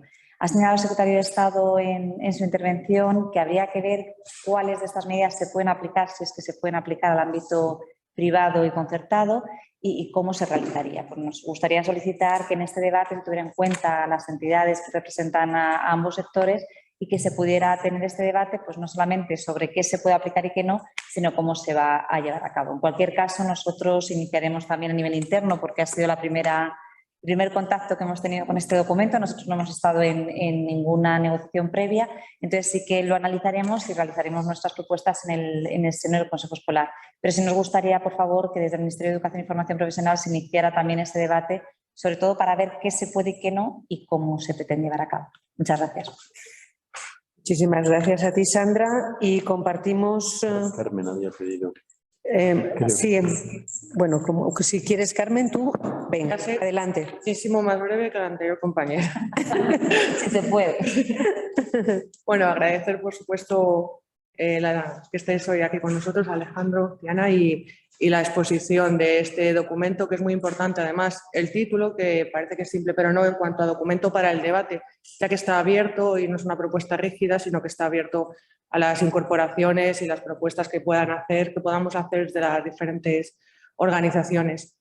Desde CEAPA estamos ya en un debate interno en cuanto al documento de las 24 propuestas. Es muy necesaria la mejora y una reforma de la profesión docente, así lo vemos desde la Confederación. Así que entendemos y consideramos que esto es una gran oportunidad para poder trabajar en ello, y lo que sí nos gustaría adelantar y destacar, hemos estado dando charlas de formación sobre participación en universidades y sí hemos encontrado en el alumnado de las universidades que desconocen lo que es un AMPA, desconocen el trato luego que tengan que dirigir hacia las familias, y la educación es un trabajo conjunto, ¿no?, que debemos realizar y andar de manera conjunta, y entendemos que eso es una carencia bastante importante y significativa en el alumnado de las universidades que están haciendo magisterio, y nos llamó profundamente la atención ese desconocimiento, ¿no? Porque después, incluso cuando van a hacer las prácticas a los centros educativos, nos encontramos con que tampoco lo conocen la mayoría. Los que conocen es porque sus padres han participado en una asociación de madres y padres, si no, no saben lo que es, y nos tratan el sentimiento, ¿no?, que tenemos, que cuando estamos en los centros educativos tratan con distancia. Así hemos propuesto en algunos consejos escolares de centro que se invite a los estudiantes en prácticas a que puedan participar también como invitados en esos consejos escolares, que ahí estamos también las familias, que puedan conocer también ese trabajo, ese engranaje, que también lo desconocen, porque en el momento de prácticas, a no ser que te lo ofrezcan desde el centro educativo, pues hay estudiantes que no han estado. Incluso los que hemos estudiado magisterio no hemos tenido esa oportunidad porque no nos lo propusieron en los centros educativos, y el estar en el consejo escolar, que es el órgano máximo, ¿no?, de participación en un centro educativo, es fundamental. Entonces, bueno, podemos ir adelantando eso, pero ya os digo que estamos en un proceso interno de debate. Gracias. Vale, pues si no hay más intervenciones en la sala, os comparto una reflexión y una pregunta. La reflexión es de Jesús Viñas. Dice, como aportación general, añado dos cuestiones. La formación permanente en centros, reflexión sobre la práctica y señalar que la formación y desarrollo profesional debería valorarse, además del acceso, también en la provisión de plazas para introducir el elemento de calidad de autonomía de centros que parece que en España solo afecta a los centros privados. Leo textual. Y hay una pregunta, es de Maribel, y nos dice, buenos días, creo que todos, Maribel de UGT, creo que todos compartimos la importancia de la profesión docente y el interés por atraer a ella a los y las mejores. Nuestros colegas de otros países, y en ello estamos trabajando en el seno de la Internacional de la Educación, empiezan a advertir de lo poco atractiva que empieza a ser la docencia para los egresados universitarios y la necesidad de mejorar sus condiciones para atraer a buenos profesionales. ¿Comparte el secretario de Estado esta preocupación en nuestro país? Bueno, es mi turno, ¿no? Sí. Bueno. Largo. Sí, para no poder decir voy a ser breve. Algunas cosas y tenemos más tiempo, habrá ocasión. Vamos a ver. Lo primero que debo decir es, desde el Ministerio somos perfectamente conscientes de la pluralidad y diversidad de los interesados en esta cuestión, porque nos afecta a todos, efectivamente. Y Begoña empezaba su intervención recordando que la profesión docente cubre aspectos muy diversos y gente muy diversa que está en momentos diferentes de su carrera y que eso afecta a todos. No es lo mismo alguien que empieza la carrera que alguien que lleva 10 o 15 años, que alguien que está en la etapa final y, por tanto, esa es parte de la complejidad que tiene, parte del atractivo también que tiene. Bueno, nosotros somos absolutamente conscientes tanto de esa composición heterogénea como de esto que habéis reclamado unos y otros de distintas maneras, pero clarísimamente, que es, oye, tenernos en cuenta que nosotros tenemos algo que decir en todo esto, ¿no? Carlos lo mencionaba, que hay medidas más pedagógicas y más laborales o sindicales. Jesús decía, oye, sí, pero, y Sandra, sí, pero no olvidéis que la concertada o la privada tiene unas condiciones diferentes que también hay que atender. Carmen decía, ojo, que hay cosas que el alumnado debiera tener en su formación inicial que no tiene, simplemente porque no se pone en la perspectiva, por ejemplo, de los padres y madres de familia. O sea que esto es algo que habéis ido, y nosotros lo tenemos eso bien claro. Esa es parte de la dificultad que tiene todo este ejercicio. A ver si sabemos llevarlo adelante. Pero es parte también de lo que hay que tener en cuenta y que también explica algunas cosas que el documento no da una precisión mucho mayor. No porque el Ministerio no tenga ideas, no haya pensado, sino porque realmente, como hay una diversidad de posiciones, esta es mi interpretación. Puede haber quien piense lo contrario, precisamente.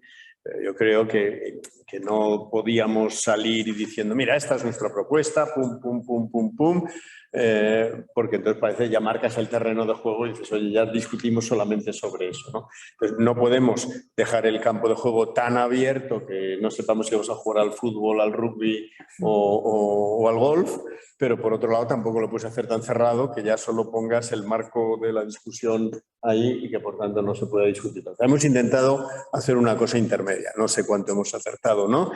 A mí debo decir, me agrada que en general habéis valorado eso positivamente, aunque Ramón nos dice, sí, pero hay cosas que habéis dejado fuera.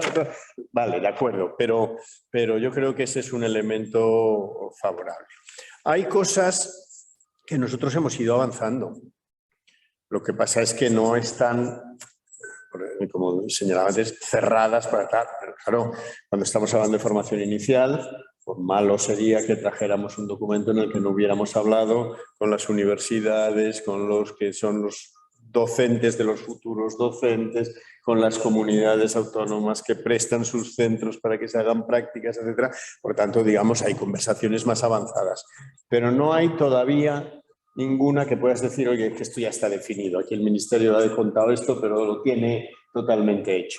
Nosotros tenemos opciones, es nuestra responsabilidad tenerla, ¿no? Pero yo creo que hay elementos sobre los que podemos hablar. Y luego, lo decía al principio, pero no está mal recordarlo, hay toda una gama de cosas, algunas de ellas nos van a empezar a llegar pronto. Pero claro, el tema de las especialidades para el curso que viene, demás, pues no puede esperar a no importa cuándo, o cuestiones como cuestiones relativas al acceso, pues no corren tantísima prisa, pero si queremos que esto se vea cuál es el panorama, nos pasa mutatis mutandis con el tema de la EBAU.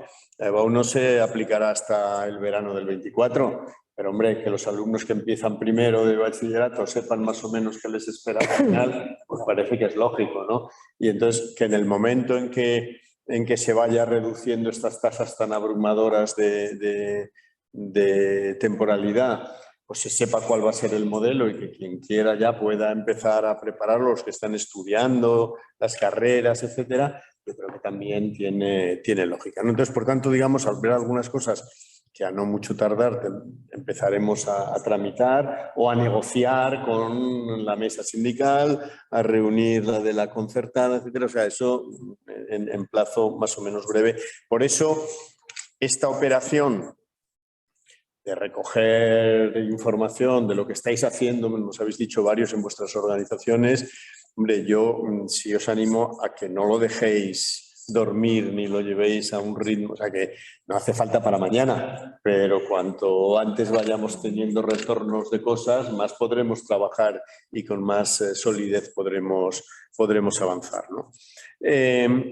Yo creo que hay un elemento clave, que es este del papel de la práctica en la formación. A mí me parece que este es un elemento clave.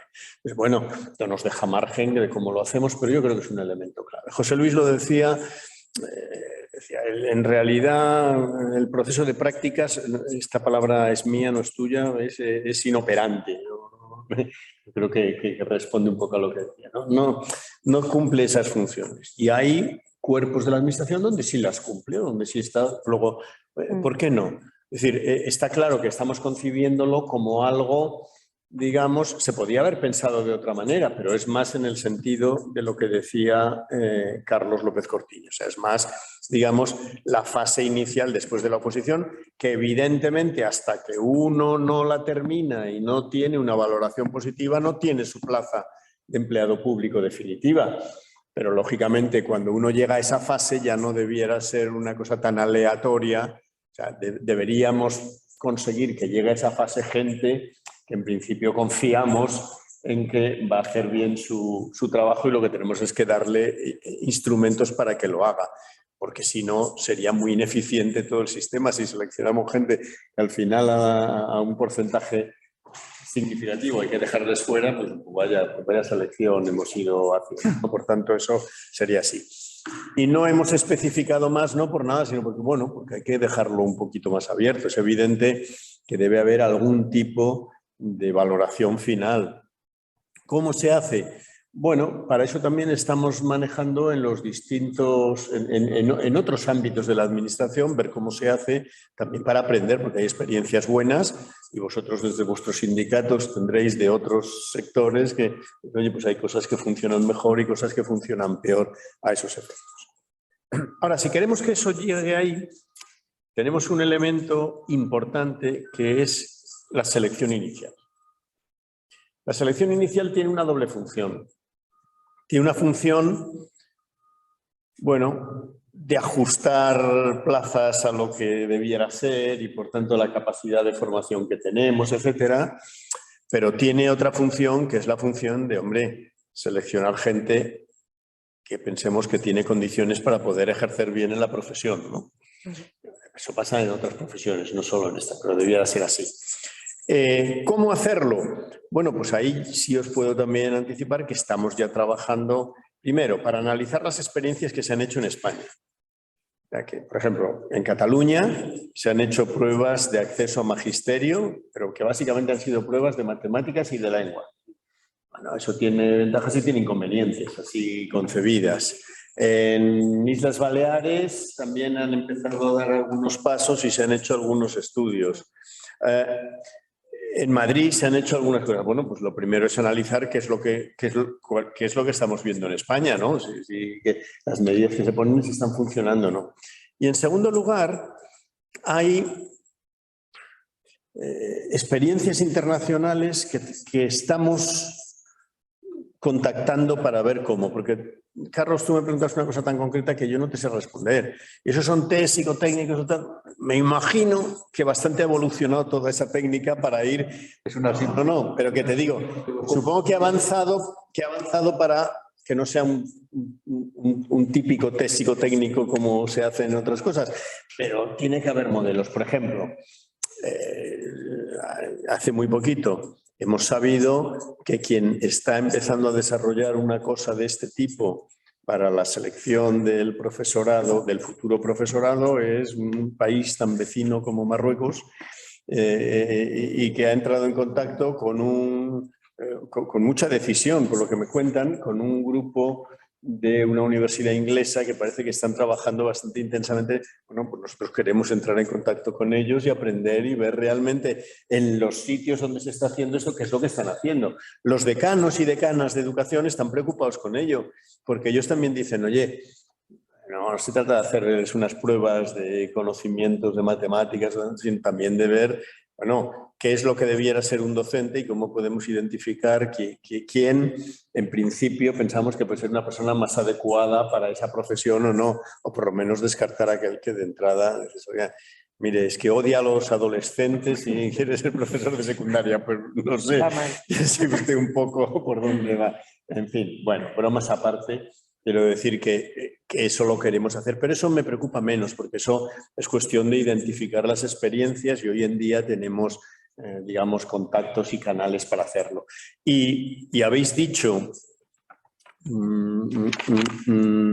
Maribel, que desde la propia Internacional de la Educación estáis trabajando sobre esos temas. Pues nosotros estamos encantados de recibir también y poder contactar y tener esa experiencia, como además van a venir por aquí en mayo al ISTP en Valencia, pues puede ser una magnífica ocasión también para organizar algún contacto, algún encuentro y poder hablar de ello. O sea, quiero decir que hay cosas de estas que a mí me preocupan menos, porque es averiguar dónde está el conocimiento técnico mejor, oye, y luego al final con la información que reunamos, pues decidiremos lo que entre todos creamos que es mejor. Oye, nos equivocaremos a lo mejor, pero bueno, pero por lo menos habremos analizado un poco lo que son las cosas, ¿no? Pero es verdad que este elemento de identificar a quienes pueden ser buenos profesionales, o por lo menos, digamos, eliminar a los que no lo vayan a poder serlo, ¿no? Y luego ese proceso de formación,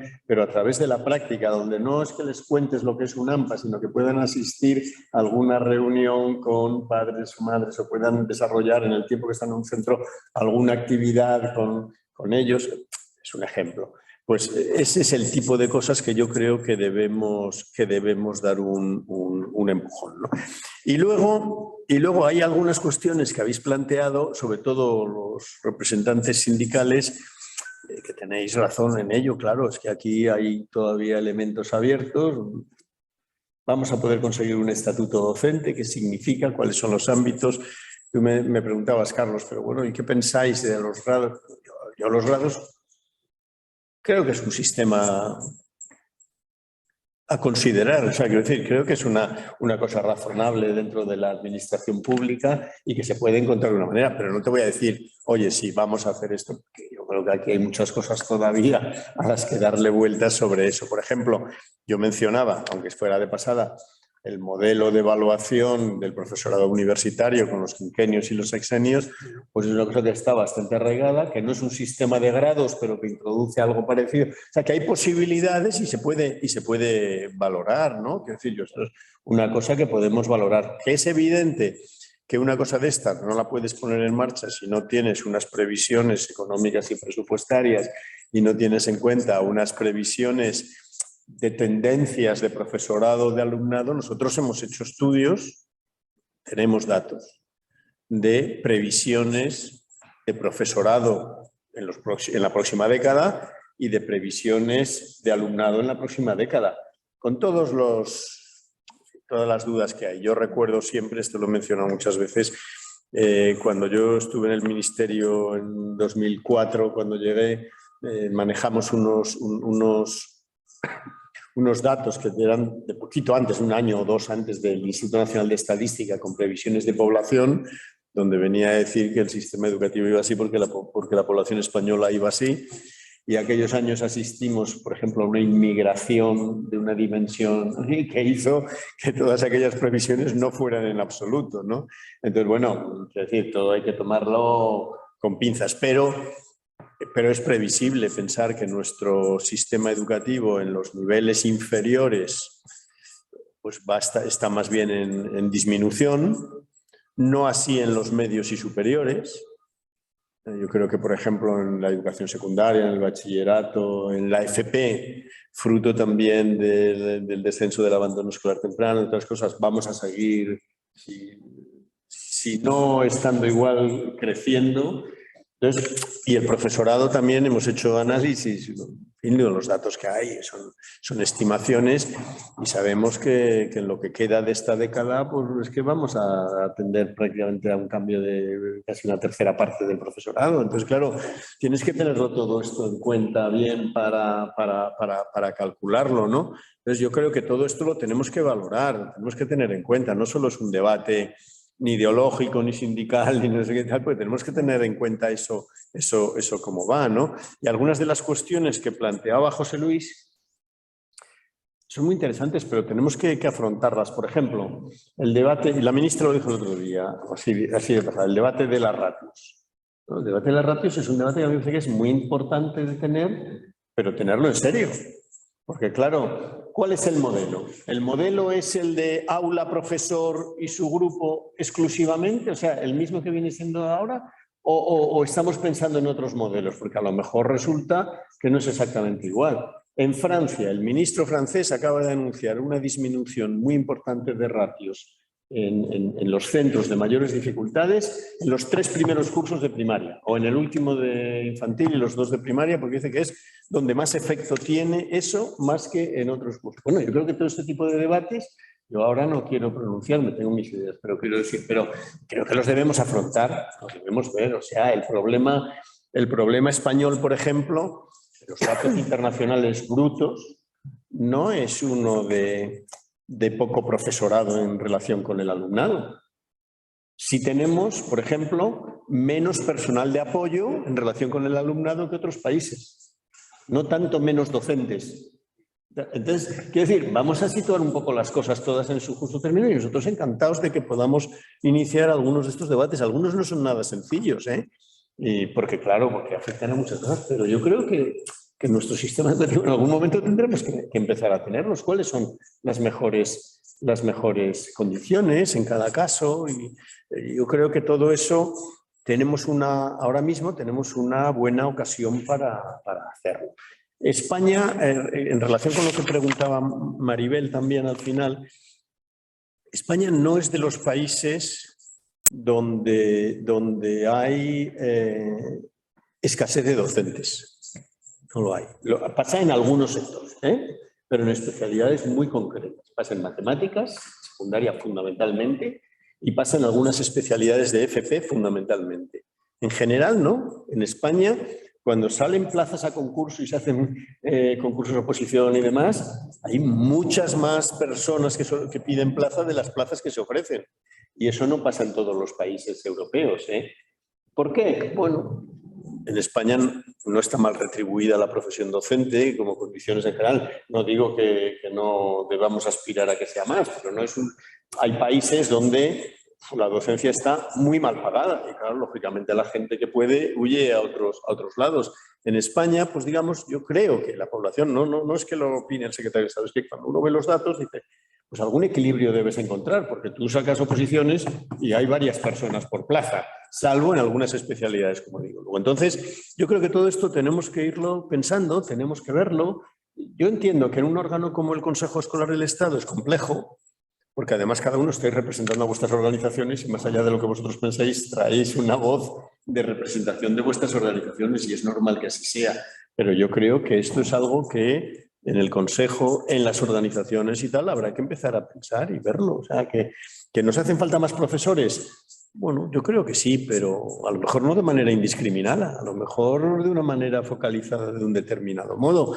En algunas comunidades autónomas han optado por decir, en lugar de bajar la ratio no sé qué, lo que hacemos es incrementar un número de cupos a cada centro y que sea el centro el que decida cómo los distribuye internamente. O sea, que quiero decir que son debates que son muy interesantes y a mí me gustaría, y por eso el documento es un documento para debate, que pudiéramos debatirlo y no simplemente el Ministerio dijese esto y desde los sindicatos me dijerais no sé qué, y desde no sé dónde dijeran no sé cuál y tal, porque entonces, bueno, pues bien, estará bien, pero a lo mejor no llegamos a encontrar las soluciones más finas que debemos ir buscando, ¿no?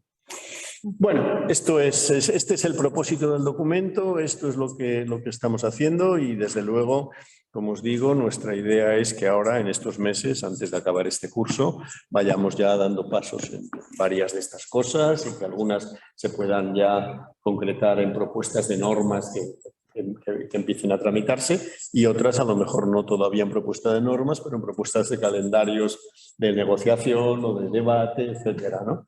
Y eso es lo que queríamos con Encarna, que en el Consejo pues, pudierais tener ocasión de verlo y tal. No se trata de debatir el documento y hacerle propuestas, enmiendas, no. El resultado, esto no es un documento, el resultado, es decir, ni este ni otro. Esto es, por decirlo así, un elemento para lanzar el debate y lo importante es que salga de ahí al final, que el documento pudiera decir esto, lo otro, afinar más, de acuerdo, pero no es eso. Lo importante al final es qué normas traemos, qué acuerdos proponemos o llegamos con las comunidades autónomas, etcétera, etcétera, etcétera, ¿no?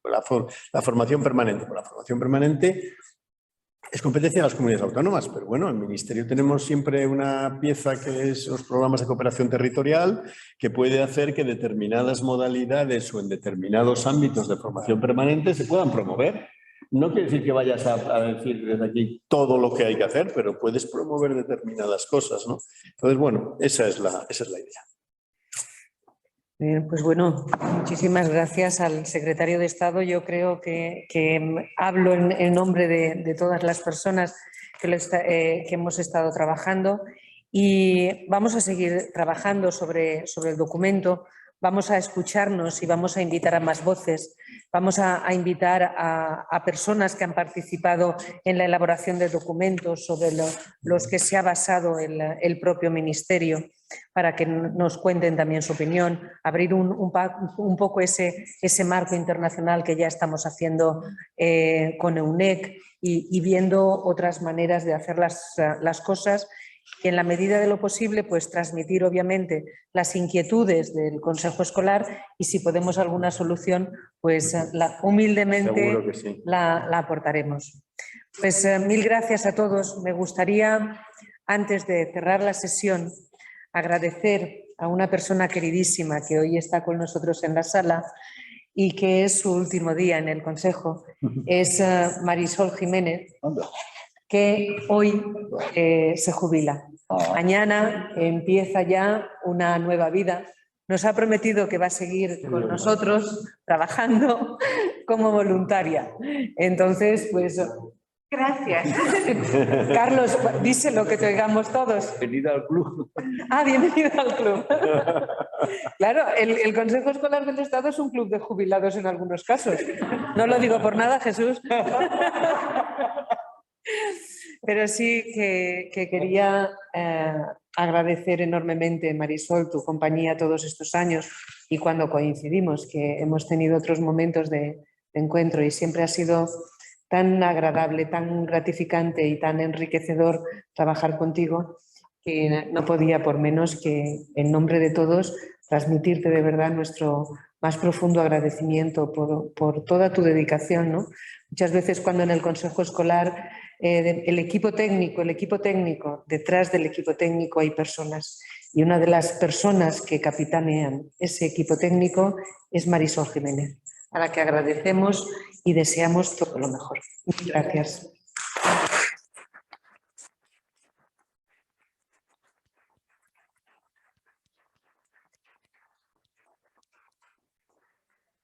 No me lo esperaba, de verdad.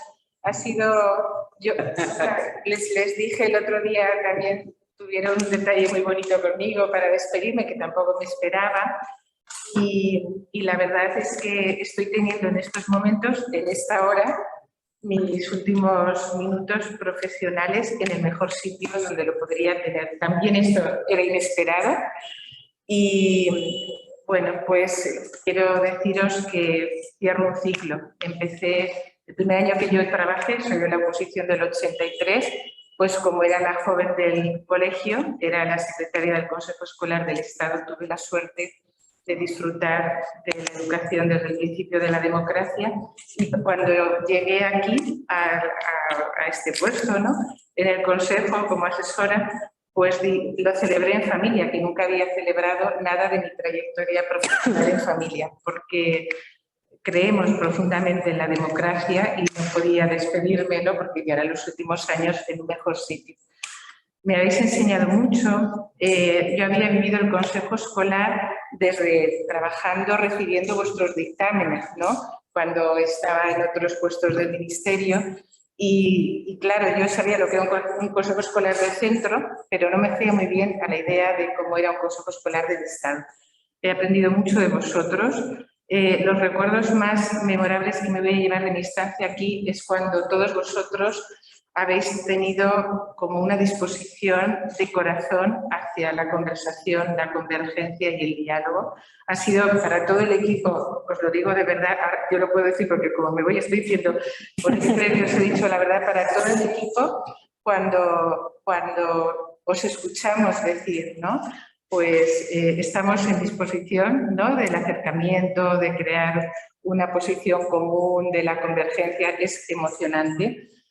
Y gracias por todos estos años y por todo lo que nos habéis aportado. Y bueno, si me permitís, que esto también me está saliendo del corazón y inesperado, les comentaba a Alejandro y estoy tan nerviosa que no, Vicente, pues que y a Encarna, por supuestísimo, para mí ha sido un regalo que llegara Encarna aquí, porque es que tiene su proyecto que, como habéis oído, es el mío, es lo que yo he vivido desde el principio de mi profesión.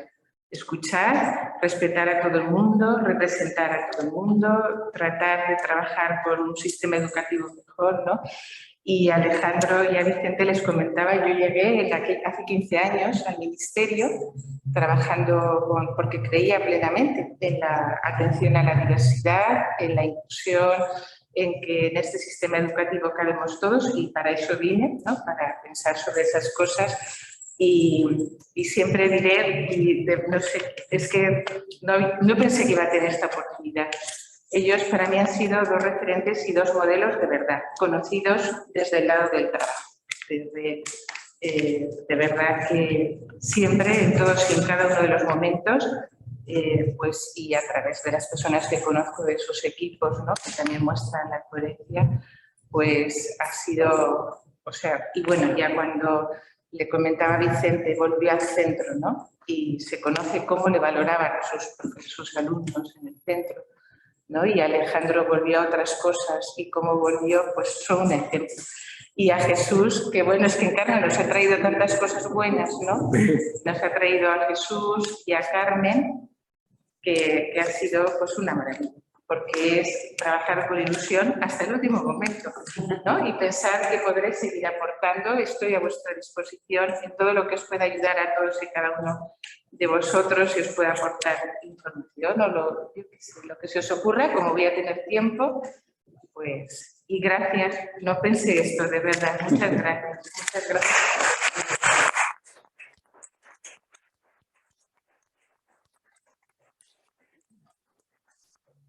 Pues nada, lo dicho, nos vemos en la próxima conversación y seguimos pensando y aportando ideas para mejorar nuestro sistema educativo. Mil gracias, Alejandro. Gracias.